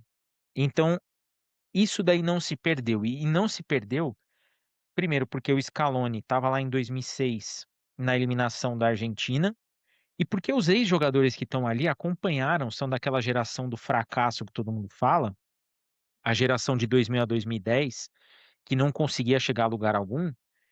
Esses caras estão ali para passar para os jogadores essa filosofia. Não vou falar para vocês, pelo amor de Deus, não achem que isso seria a solução para o Brasil, porque eu nem acho que seja. Para eles serviu por uma questão cultural, um resgate da cultura deles. Eu não sei como que o Brasil faria o resgate da própria cultura. Eu acho que tem muitos problemas aí para você resolver, para falar assim, não, agora vai. Orlando, vou contigo agora. O que que você achou do Carlo Ancelotti no comando técnico da seleção nessa Copa do Mundo, estreia dele? 10 meses de trabalho, partiu Copa do Mundo, voltamos com a nossa pior classificação. Qual o saldo que você enxerga daí? Vamos lá, respondendo a sua pergunta, tá? Eu acho que o Pi foi muito feliz no que ele falou. Pô, a seleção brasileira está sem identidade, tá? Poderia muito bem ter classificado contra a Noruega jogando só no contra-ataque. Blocos baixos, Vini Júnior solto, sem marcar ninguém, porque a ideia era o quê? Pegar a bola e enfiar no Vini, para ele correr o campo inteiro, como fazia no Real Madrid do Ancelotti, tá? O Ancelotti fez isso com ele no Real Madrid, deu certo, ganhou uma Champions assim. E o Brasil, ainda assim, desse jeito, conseguiu, pelo menos no primeiro tempo ali, ó, deu boa parte do jogo, criar mais chance que a Noruega. Ah, teve o pênalti, teve o lance do Vini, teve o lance do Endrick já no segundo tempo. E até então a Noruega não ficava muito com a bola, mas quando precisava forçar o passe final para criar um perigo de verdade, não conseguia. Então, no primeiro tempo ali, por mais que o Brasil tenha ficado só com 30% da posse de bola, a estratégia do ponto de vista do Ancelotti funcionou. O Brasil criou perigo. Tu podia ter feito 1-0 com o Bruno Guimarães no pênalti, teria sido um jogo totalmente diferente, tá? Totalmente diferente. As poucas vezes que conseguia apertar, ele conseguia roubar uma bola, poucas, porque a maioria era uma marcação passiva, faziam que a Noruega viesse para o campo de defesa do Brasil para tentar o Brasil tentar roubar e contra-atacar. E aí isso é uma coisa que preciso, né, só para mim o que mata o jogo são as substituições. O Ancelotti ele mata o Brasil de vez. Na troca do Endrick pro Matheus Cunha pelo Endrick, eu acho que piora o time, mas não mata, a estrutura continua. Agora, a saída do Ryan, a saída do Martinelli, foi o sepultamento do time. O jogo estava 0-0, não tinha porquê o Ancelotti abrir mão do Ryan naquele momento. E o Ryan falou depois: eu não estava cansado, eu estava bem. O Ancelotti simplesmente pegou e jogou a classificação no lixo. Por mais que fosse uma classificação, vamos supor que o Brasil classificasse desse jeito aí. Eu já vou trazer essa discussão para o lado do Pi. Falando por enquanto do campo. No nome do jogo específico. Foi escolha do Ancelotti jogar desse jeito covarde. Eu não concordo com isso. Mas o Brasil tinha chance de classificar mesmo assim, de se classificar mesmo assim. O Ancelotti joga tudo fora com as substituições. Então, uma resposta bem rápida do recorte do jogo. O Ancelotti não poderia voltar para o Brasil e continuar treinando a seleção. Por mim, ele seria mandado embora. Porque não faz sentido. Agora, misturando um pouco do Pi do jogo, que ele disse, não faz sentido achar o Ancelotti é super campeão, tem 5 Champions, é o meu treinador favorito. Eu lembro do Milan, do Ancelotti, eu gostava. O Real Madrid de 2014, uma coisa, vieram com o melhor contra-ataque que eu vi no mundo, aquele Real Madrid de 2014. Que ele fazia do Di Maria, do Bale e do Cristiano Ronaldo. Que era uma coisa absurda. E tá tudo bem. Foi campeão da Champions 2022, nessa que eu te falei, sofrendo a pressão e saindo sempre o tempo todo contra-atacando, fazendo o Vini jogar muito futebol. Então isso é indiscutível, a capacidade técnica do Ancelotti de armar um time campeão. Isso é indiscutível, tá? Mas agora achar que ele vai recuperar uma identidade para a seleção brasileira, provou que não vai. Ah, mas só tem 10 meses de trabalho. Ah, mas passaram 4 técnicos. Ah, mas mudou presidente, mudou cachorro, mudou amante do presidente, não sei o que, irmão. Isso tudo é verdade. Mas o que estava na mão dele, que ele podia controlar, ele jogou fora. E eu venho falando aqui desde o início. Eu não entendo as substituições dele. Eu falei isso contra o Japão. Falei, cara, não dá para entender que ele quis contra o Japão, fez um monte de coisa que não fez sentido na minha cabeça. Mas aí ele é um Ancelotti, ele sabe muito mais de futebol que eu, isso é óbvio. Mas não fez sentido. E esse jogo eu tava 0-0, irmão. Se a estratégia dele era covarde, e a gente concorda que era covarde, beleza. Por que ele então destrói a porcaria da estratégia covarde para transformar em estratégia nenhuma no meio do jogo? Com 10 minutos do segundo tempo, 15 minutos do segundo tempo, 20, sei lá. É indiscutível, assim, não faz sentido, tá? A performance do Ancelotti foi simplesmente ridícula. O Tite apanhou por muito menos. Por muito menos. Ponto. Pelo que ele fez nesse jogo, ele não deveria voltar. Falar, Ancelotti, muito obrigado. Seleção italiana lá não está classificando, de repente se ajuda eles lá, vai lá dar uma força. Não pode, não deveria voltar. Eu não começaria o ciclo com ele. Agora, falando sobre a questão da identidade, e aí não estou falando da eliminação, porque, repito, o Brasil teve chance de se classificar mesmo desse jeito. Teve pênalti, teve chance com o Endrick, teve uma chance do Casemiro, que, em vez dele cruzar para a entrada da área, ele bate sem ângulo mesmo, sendo que aí o Neymar estava fechando no segundo pau ali, acho que já estava 1-0, podia ter sido 1-1, Casemiro resolveu jogar fora a oportunidade, outro que também nunca mais deveria voltar para a seleção. Muito obrigado, mas já cumpri seu ciclo. Agora, o Brasil, em hipótese alguma, a seleção brasileira nunca, nunca, nunca, mesmo que se classifique, pode entrar contra uma Noruega, ficando só com 35% de posse de bola. Isso não pode. Ficou um monte de babaca, que aí eu chamo de babaca, da imprensa brasileira. Nossa, o Brasil nunca vai ganhar mais com um treinador brasileiro, porque o treinador brasileiro, trouxeram um top europeu. E fez uma. Não, porque o brasileiro ele é covarde. O treinador brasileiro é retranqueiro atualmente, o treinador brasileiro, isso, isso, isso. E eu não estou defendendo o treinador brasileiro. Até porque eu não acredito em treinador brasileiro, acredito em treinador. Independe, por exemplo, se você traz um Guardiola para a seleção, tem muito mais o DNA da seleção brasileira que o Ancelotti. Eu acharia justo. Independente da nacionalidade do Guardiola. Não me importa a nacionalidade. Me importa o DNA. Ó, o Guardiola tem um DNA de seleção, ele é um cara que ele quer propor jogo, que ele quer que o time jogue, marcação, pressão. Um Jorge Jesus, quem sabe? Pode ser português. O importante é que ele tenha o DNA. Agora, a seleção brasileira não vai recuperar o seu DNA com o Ancelotti. Se você acha que o próximo ciclo vai ser diferente, no sentido do estilo de jogar, tira o cavalo da chuva. Não vai. O Ancelotti, ele fez isso no Real Madrid, fez isso no Milan. Não creio que ele vai mudar agora, tá? Quero queimar minha língua, mas eu não creio. Então é uma soma de dois fatores: a identidade da seleção brasileira, que não faz sentido com o Carlo Ancelotti, não por ele ser incompetente, mas é pelo que o Pi falou, pelo modo de ver o mundo, pelo modo de ver futebol e pelo que ele fez nesse jogo. A atuação dele. Aliás, a atuação dele na Copa, em boa parte, foi ridícula. Tá? O acerto dele foi o Ryan no lugar do Rafinha, porque o Rafinha machucou. E o Ryan melhora o time, que passa a roubar as bolas no ataque e geram gols. Mas, no geral, tético esse jogo, então. E quanto fazendo um paralelo com a Argentina, você falou, né, aqui do futebol argentino, sobre identidade. Cara, a identidade do futebol argentino não é só raça, não. A identidade do futebol argentino é esse jogo técnico por dentro, com 4 meias, onde você tem pelo menos 3 meias ali que podem armar jogada. Não volantes, meias. O Brasil tem 3 volantes que se aventuram, né, ao longo do jogo ali a tentar armar jogada. A Argentina tem 3 meias que marcam, que fazem de volante, mas a vocação deles é criar jogada. Isso é muito, porque esse é o jogo da Argentina. Você pega historicamente a Argentina, teve um outro lateral ofensivo, mas em geral seus laterais são muito mais laterais do que alas. Por quê? Porque você tem uma quantidade de pessoas no campo de ataque, de meias, de 2 atacantes. A gente não costuma sempre jogar nessa. Sempre não, mas costuma jogar com 2 atacantes. E na sua identidade, no seu jeito de jogar, voltou a vencer. Não é só raça, é o seu jeito de jogar, técnico, passe por dentro, tabela curta, entendeu? E o Brasil? Vai entregar a bola, vai jogar no contra-ataque o tempo todo. A estratégia do Brasil é só essa. Eu tenho um amigo meu, né, o Cialo Davi, né, famoso DVD, que ele falou uma coisa muito legal. Ele falou: olha, a Espanha perdeu, perdeu, perdeu, perdeu e não abriu mão do seu jogo, do seu modo de jogar. A Argentina perdeu, perdeu, perdeu, perdeu e não abriu mão do seu jeito de jogar. A Alemanha vem perdendo, perdendo, perdendo, perdendo, mas não tá abrindo mão. Uma hora ela volta. E ele falou isso. E por que a gente abriu mão do nosso jeito? Por que a gente abriu mão da nossa identidade? Que começou uma paranoia pós 7-1. Começou uma paranoia, nossa, o projeto alemão, que não sei o quê, que pipipi, popopô, irmão.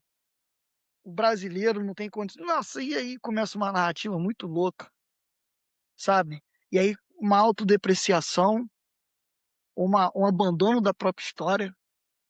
E é isso que está acontecendo. E é isso que está acontecendo. Entendeu? Então não pode. Aí você pega assim, não, mas a Argentina, o projeto argentino, não sei o que, irmão.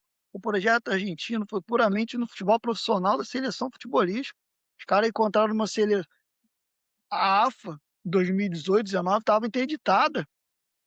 Simplesmente de gente que voltaram, foram lá. Aí entra um mérito. Tem um amigo meu, Joaquim, que ele é argentino, torcedor do Independente, né, o Rei de Copas, e lá o Rivadavia, que é o clube local dele, e aqui no Brasil ele é Vasco. Ele até morou comigo já, né? Ele mora no Brasil hoje em dia, teve um tempo que ele precisou passar um tempo lá em casa.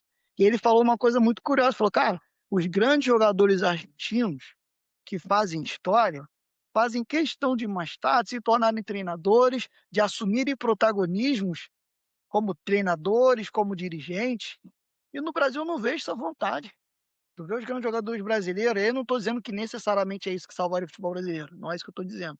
Mas falando como característica. Fala, os grandes jogadores brasileiros que venceram o Copa, não sei o que, vai ser comentarista, vai ser empresário, não quer se envolver. E aí a gente ainda tem o método de encontrar desculpa a gaguejada, de encontrar uma comissão técnica que entende como o argentino pensa, consegue fazer o argentino voltar como sempre jogou, né, em sua história vencedora, né, tirando aquele tempo ali sombrio, e faz o que vem fazendo. E a gente está aqui batendo cabeça, cara. Isso aqui a gente não tem mais meia, a gente só tem volante. A gente não produz mais centroavante. Ah, o Matheus Cunha é muito bom não é ótimo. A gente não produz mais centroavante ótimo. É isso precisa ser, sabe, a gente precisa discutir isso. O que que houve com a nossa identidade? Quem só forma volante, não forma mais meia? A gente não forma mais centroavante, só atacante que cumpre função tática. Não, ele joga quem cumpre função tática, é muito inteligente. Não tem mais aquele centroavante craque. O que que tem acontecido, sabe? Isso, o único mais próximo de craque que a gente tem é o Vini, que pega a bola, vai para cima o tempo todo, tenta o drible e beleza. A gente tem formado muito pouco, e aí fica o time torto. Peço desculpa aqui pela minha explanação, mas eu são em muitas camadas, são muitos erros. Um deles é o abandono da própria identidade. Aí a gente fica o tempo todo vivendo aqui de meme, aí faz uma porradazinha de meme com o Haaland, aí vai um monte de babaca pra televisão aí, de comentarista, e eu falo babaca mesmo, e fica lá falando, não, que o Kenny não é tudo isso. O Pedro, pra mim, é melhor que o Kenny. Fulano é melhor que o Haaland. E esses caras arrebentando a gente. Tu sabe? A síntese disso é o Neymar lá perdendo dinheiro. Assim, a eliminação não é culpa dele, tá? Ele tá entre os culpados, mas não é culpa dele. A síntese desse pensamento babaca de meme, de não sei o quê, repito, nós todos a gente tem que parar de brincar. Mas a gente brinca com uma soberba que a gente não apresenta mais resultado. E a gente fica com uma soberba. Aí fica o Neymar lá, 2-0 cara, pênalti. Em vez dele fazer aquela cena de bater o pênalti rápido, de pegar a bola, igual lá o Didi lá fez lá em 58, Vavá fez 58 e voltar pro meio, vamos cobrar pra gente voltar pra tentar correr atrás. Ele ficou lá, vou bater no teu canto, e aí eu sou o Neymar, não sei o que, meu irmão. E o cara tá perdendo tempo com ele lá, discutindo lá, que quer perder tempo mesmo. Quanto menos tempo pra Noruega, melhor, quanto mais tempo passar. Aí faz o gol lá, faz aquela posezinha, aí fica um monte de babaca aqui. É isso aí, pô. Ah lá, ó, e perdeu, mas esculachou. Que esculachou, irmão? Os caras esculacharam a gente. Os caras chegaram 2 vezes, irmão. Os caras o tempo todo conseguiram chegar 2 vezes seguidas, eles mataram. E com o jogador que vocês estavam fazendo meme lá, com o meme das branquelas lá. Isso tem que mudar. A gente fica aqui, eu não quero, a gente não é um povo mal-humorado, tá? A gente brinca com tudo, show de bola. Mas chega um ponto que essa brincadeira tem pro lado da soberba. O que eu vejo, eu não vejo mais programa esportivo, aquilo que fizeram lá naquele, e aí tá, eu tô explanando crítica porque é muita coisa. Aquilo que a gente viu lá naquele Bayern e Flamengo, aquele lá, não vou dar nome porque eu não lembro quem mais, comentarista, lá, meu irmão, teve gente lá fazendo um cara a cara, que botou o Pedro no lugar do Creme. Você tem noção desse absurdo?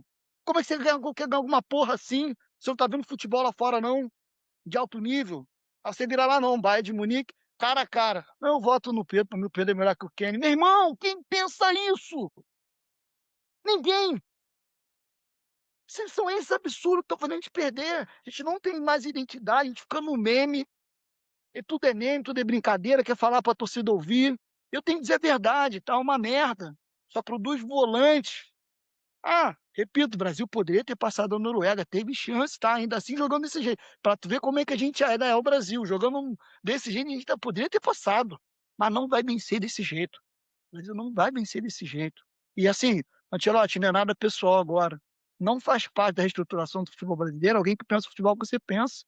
Puramente contra-ataque, ele é uma das armas do jogo. Ele não pode ser a única estratégia. Tá? E espero, já que você ficou pro próximo ciclo, que você tenha feito isso. Você, como de só tive 10 meses, só foi o que deu para fazer.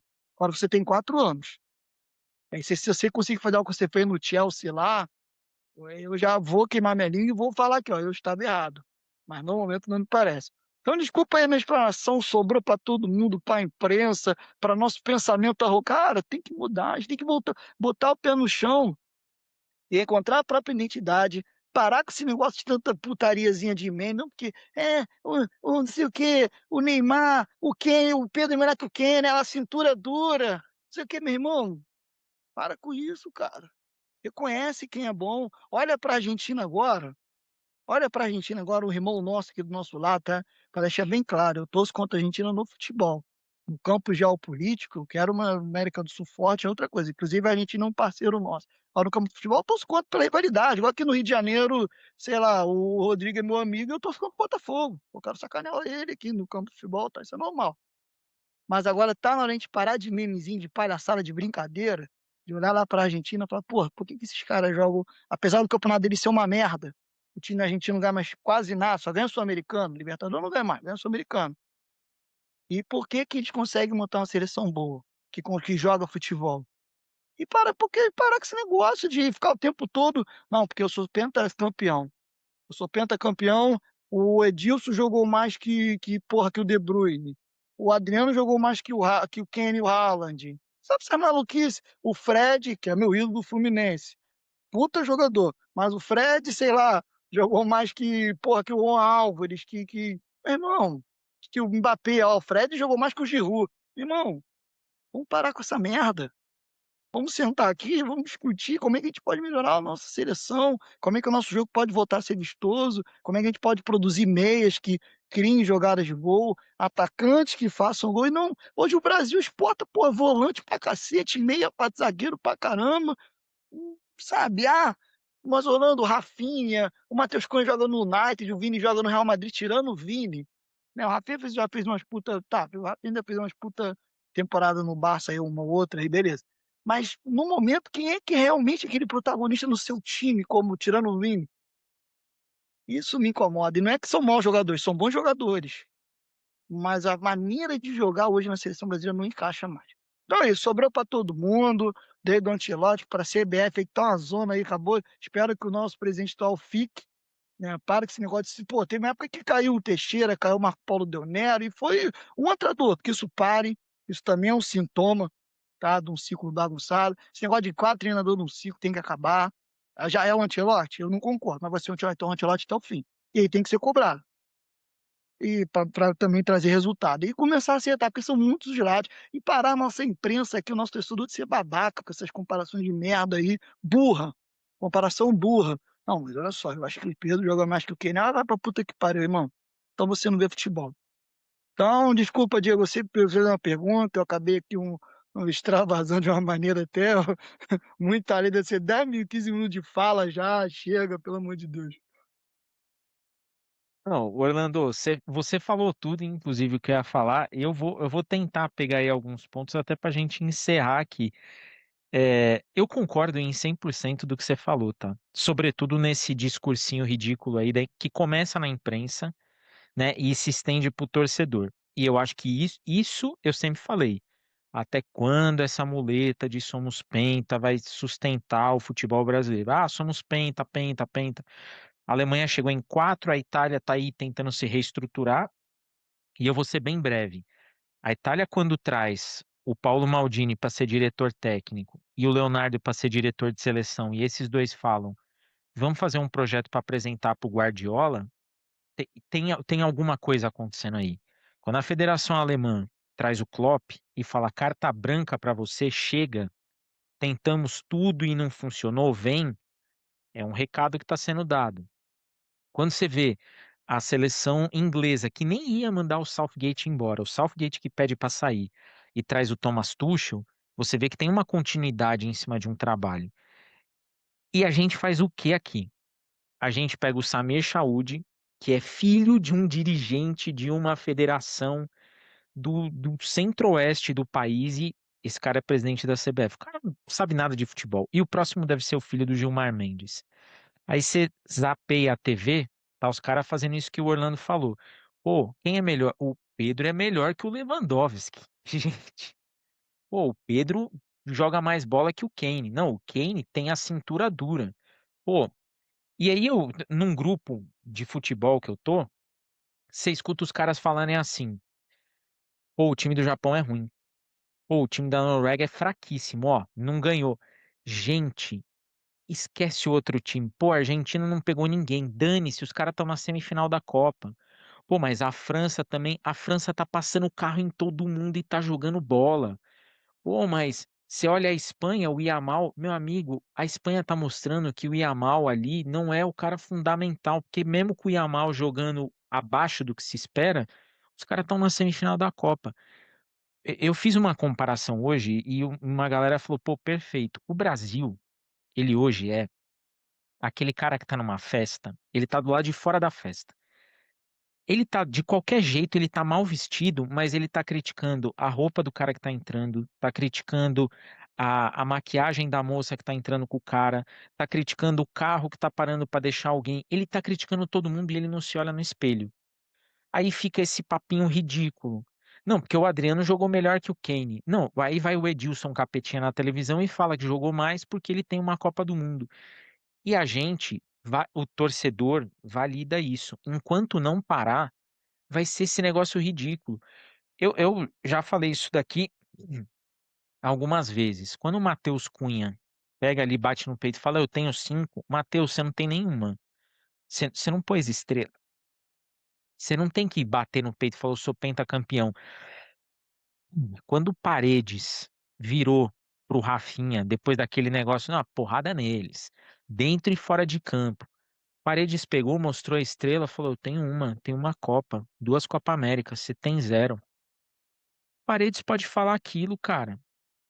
Os caras colocaram estrela no escudo da seleção. Aí fica esse monte de jogador comprando um discurso ridículo. Não, porque fulano joga mais que ele. Se liga a televisão é só besteira.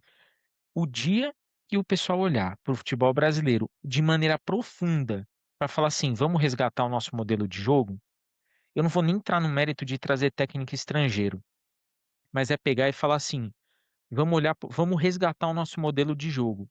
Pega um treinador, vou dar o exemplo do Alex Cabeção.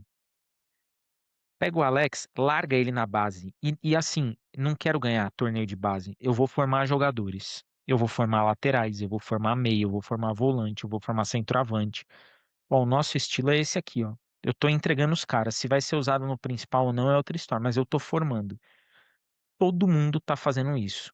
O Brasil não faz, o Brasil quer copiar o europeu assim, ó. E o modelo europeu ele não existe. Porque o italiano é diferente do alemão, que é diferente do holandês, que é diferente do belga, que é diferente do italiano, que é muito diferente do francês, que é diferente do espanhol, que é diferente do... A gente não tá copiando nada. A gente não tá copiando nada. E a gente entra em Copa do Mundo. O Brasil tem que parar de achar que vai entrar em Copa do Mundo sendo protagonista. Ele é o maior campeão até a próxima Copa. E ele se escora nisso para falar assim: cheguei. Só que a gente tá chegando, a gente não tá fazendo nada. O time não joga bem, o time não apresenta nada. E na hora do vamos ver, é o time que fica. E é um ciclo. Já vamos para 28 anos sem Copa, e a probabilidade de ficar mais é muito maior, porque não se vê o universo de melhora. A gente não vê o universo de melhora. O campeonato nosso, ele é o melhor da América Latina, mas ele é ruim.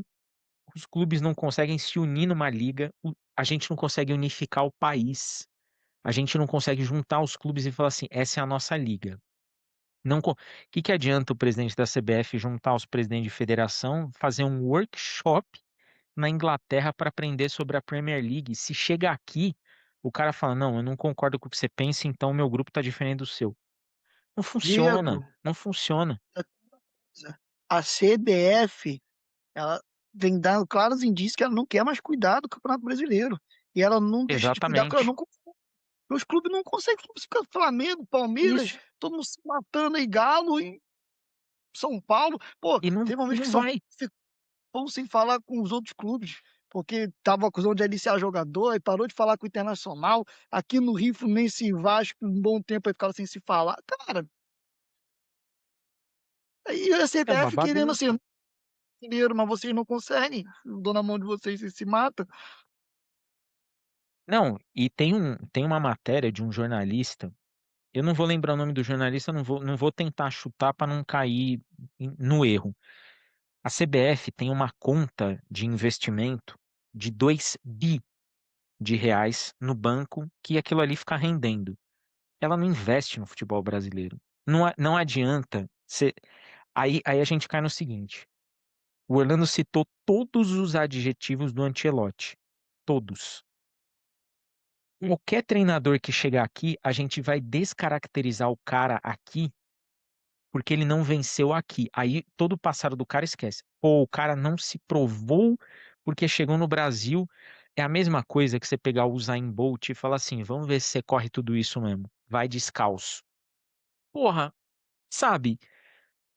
Não vai rolar. Aí Tem uma assim, essa é, pressão na convocação, aquela palhaçadinha na convocação lá para poder o Neymar ir, aquele showzinho lá, meu irmão, isso não é coisa de Copa do Mundo. Copa do Mundo é guerra, meu irmão. É batalha, não é festinha lá, cara. hein? E os caras fizeram até teatrinho com vovô e netinho. Ah, você confia no ex. Gente, o Brasil foi o único que fez todo um circo para anunciar a lista dos nomes. Teve federação que fez um videozinho e divulgou em rede social. Nem coletiva fez. Falou, tá aqui os nomes. Pá. Os caras já sabiam e segue o jogo. O Brasil fez toda uma pompa e esses caras dessa pompa toda nem para casa voltaram. Ainda tem esse detalhe. Vínculo zero, raiz zero. Então, assim, eu visto a camisa da seleção até a página 2, porque eu não quero voltar aí lá e escutar dos caras que eu sou vagabundo, que eu não presto. O Neymar tá disputando um mundial de pôquer, tá? Já saiu aí, ele tá no mundial de pôquer. O, não existe a dor da derrota para esses caras. Não existe isso. Então, assim, enquanto não se criar um rompante para falar assim, agora nós vamos começar o futebol brasileiro, vai ser isso daí. E eu vou ser muito sincero. Eu vou ser muito sincero aqui. Eu não ligaria se a CBF tivesse um presidente sério, sério, que falasse assim: 100% dos caras de 2026 da Copa não serão chamados. Nós vamos fazer uma triagem, nós vamos escolher novos jogadores e a preocupação vai ser daqui para frente. Nós vamos formar novos jogadores. Esses caras não entram mais. Então, ó, se preparem para mais duas Copas que nós vamos ser coadjuvante, mas na terceira, 12 anos, a coisa já vai mudar. Eu fecho esse acordo. Eu fecho esse acordo. Porque é ridículo o que esses caras fazem. E a gente que fala aqui, principalmente de torneio europeu, é muito louco ver o cara pegando a camisa, assim, aqui e tal, batendo no peito, Liverpool, tudo mais.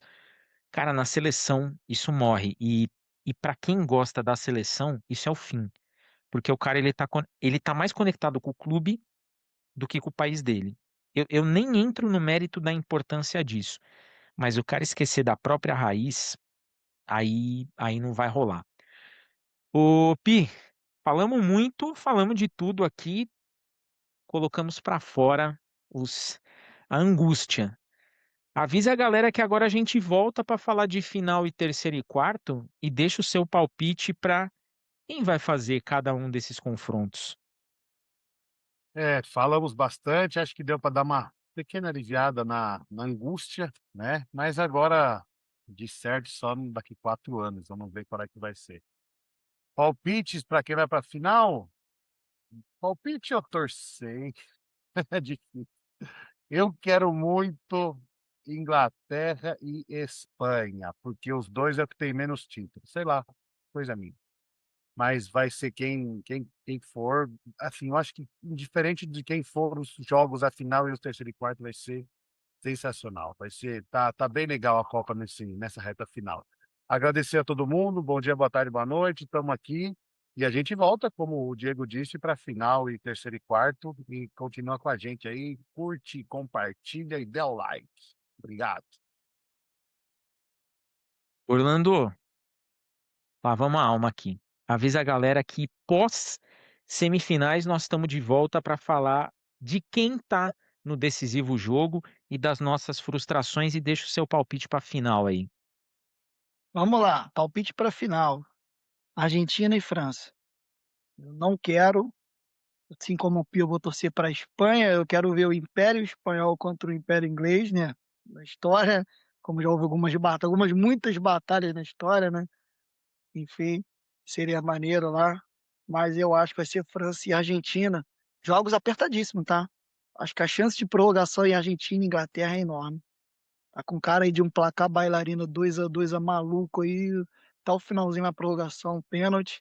Argentina, a França e Espanha, mesma coisa, tá? Mas eu torço para a Inglaterra e acho que sim, dá para dar qualquer um. Só que é o que eu acho que vai passar a Argentina e França, mas dá para qualquer uma semifinal de peso, né? Foi como eu falei, Eurocopa com a Argentina se colocando no meio ali, representando o campeonato os sul-americanos. E assim, última coisa legal para falar de jogo, eu acho que Inglaterra e Argentina é um jogo muito legal. Porque nós temos lá o jogo de 66, que foi eliminatório lá, e a Argentina e Inglaterra foi uma pancada ali, foi um jogo desleal, tá? Que a Argentina alega que foi roubada, aquela coisa toda e tal, e a Inglaterra acaba, né? Enfim, no final sendo campeão na Copa contra a Alemanha. Aí tu pega o jogo de 86, pós-guerra das Malvinas, o Maradona, o jogo de 86, né? Pós-guerra das Malvinas, o Maradona fazendo gol, driblando todo mundo, gol de mão, que por mais que, assim, pra mim, o gol de mão é mais emblemático que ele dribla, do que ele dribla todo mundo. Que é fantástico ele, aquela sensação de pular. E quem gosta de futebol sabe que isso é futebol de rua, o cara faz de tudo pra vencer, pula, bota a mão, se o ato colar, colou. O jogo de 98, que lá a expulsão do Beckham, aquela coisa toda foi para os pênaltis. E o retorno, né, de 2002, quando o Beckham faz o gol, aquela comemoração dele, tipo, extravasando 4 anos de sofrimento, que a galera sabe que pós 98 o Beckham foi o jogador mais odiado na Inglaterra e tal, aquela coisa toda. Ele classifica ela para a Copa lá no gol contra a Grécia, no finalzinho das eliminatórias. Faz aquele gol contra a Argentina na fase de grupo, um pênalti que ele bate com raiva, ele bate forte, meio esquisito. Então, é um jogo com muita história, tá? Assim, é muito bacana de imaginar. Então, imagina aí que seja um placar meio aberto, um 2-2, mas a gente ainda passa no finalzinho. No mais, agradecer a presença aí do Pi, Diego, obrigado. Agradecer ao Nicolas, que é o sempre o nosso coordenador aqui do projeto, apesar dele não estar presente no momento. E aos ouvintes aí, mandar um abraço aí pro Cialo DVD, né? Cialo Davi, que ele é um cara que me inspira muito, que ele fica conversando comigo e eu vou pensando no futebol junto com ele. Um abraço para a Lisandra, que eu falei há pouco tempo, a Cris, todo mundo aí, até a próxima aí. E que seja assim, seja, vai ser uma semifinal fantástica. E eu vou deixar aqui meu palpite. Eu vou torcer muito. Eu vou ser um pouco diferentão aí. França e Inglaterra é meu palpite para a final. Acho que os ingleses vão dar o passo rumo ao título. E eu acho que vai ser muito louco se isso daí acontecer, para acabar também com esse discurso de que a Argentina está sendo ajudada e tudo mais. Acho que precisa romper isso daí, vai ser muito louco. Os ingleses, antigo império gigante, o Orlando sabe muito disso, tirar os hermanos aí dessa final. Eu agradeço muito cada play, agradeço você que ficou aqui até o final, porque a qualidade foi lá no alto. Se você não está com Wi-Fi, preocupe-se, porque o nível dessa conversa vai deixar difícil você baixar o episódio inteiro, mas assista no melhor conforto que você conseguir em qualquer agregador e aqui no YouTube. Aviso vocês que pós-semifinais estaremos de volta para falar do que foi e do que a gente espera que seja. Deixo aqui aqueles meus já conhecidíssimos beijos no coração e fui!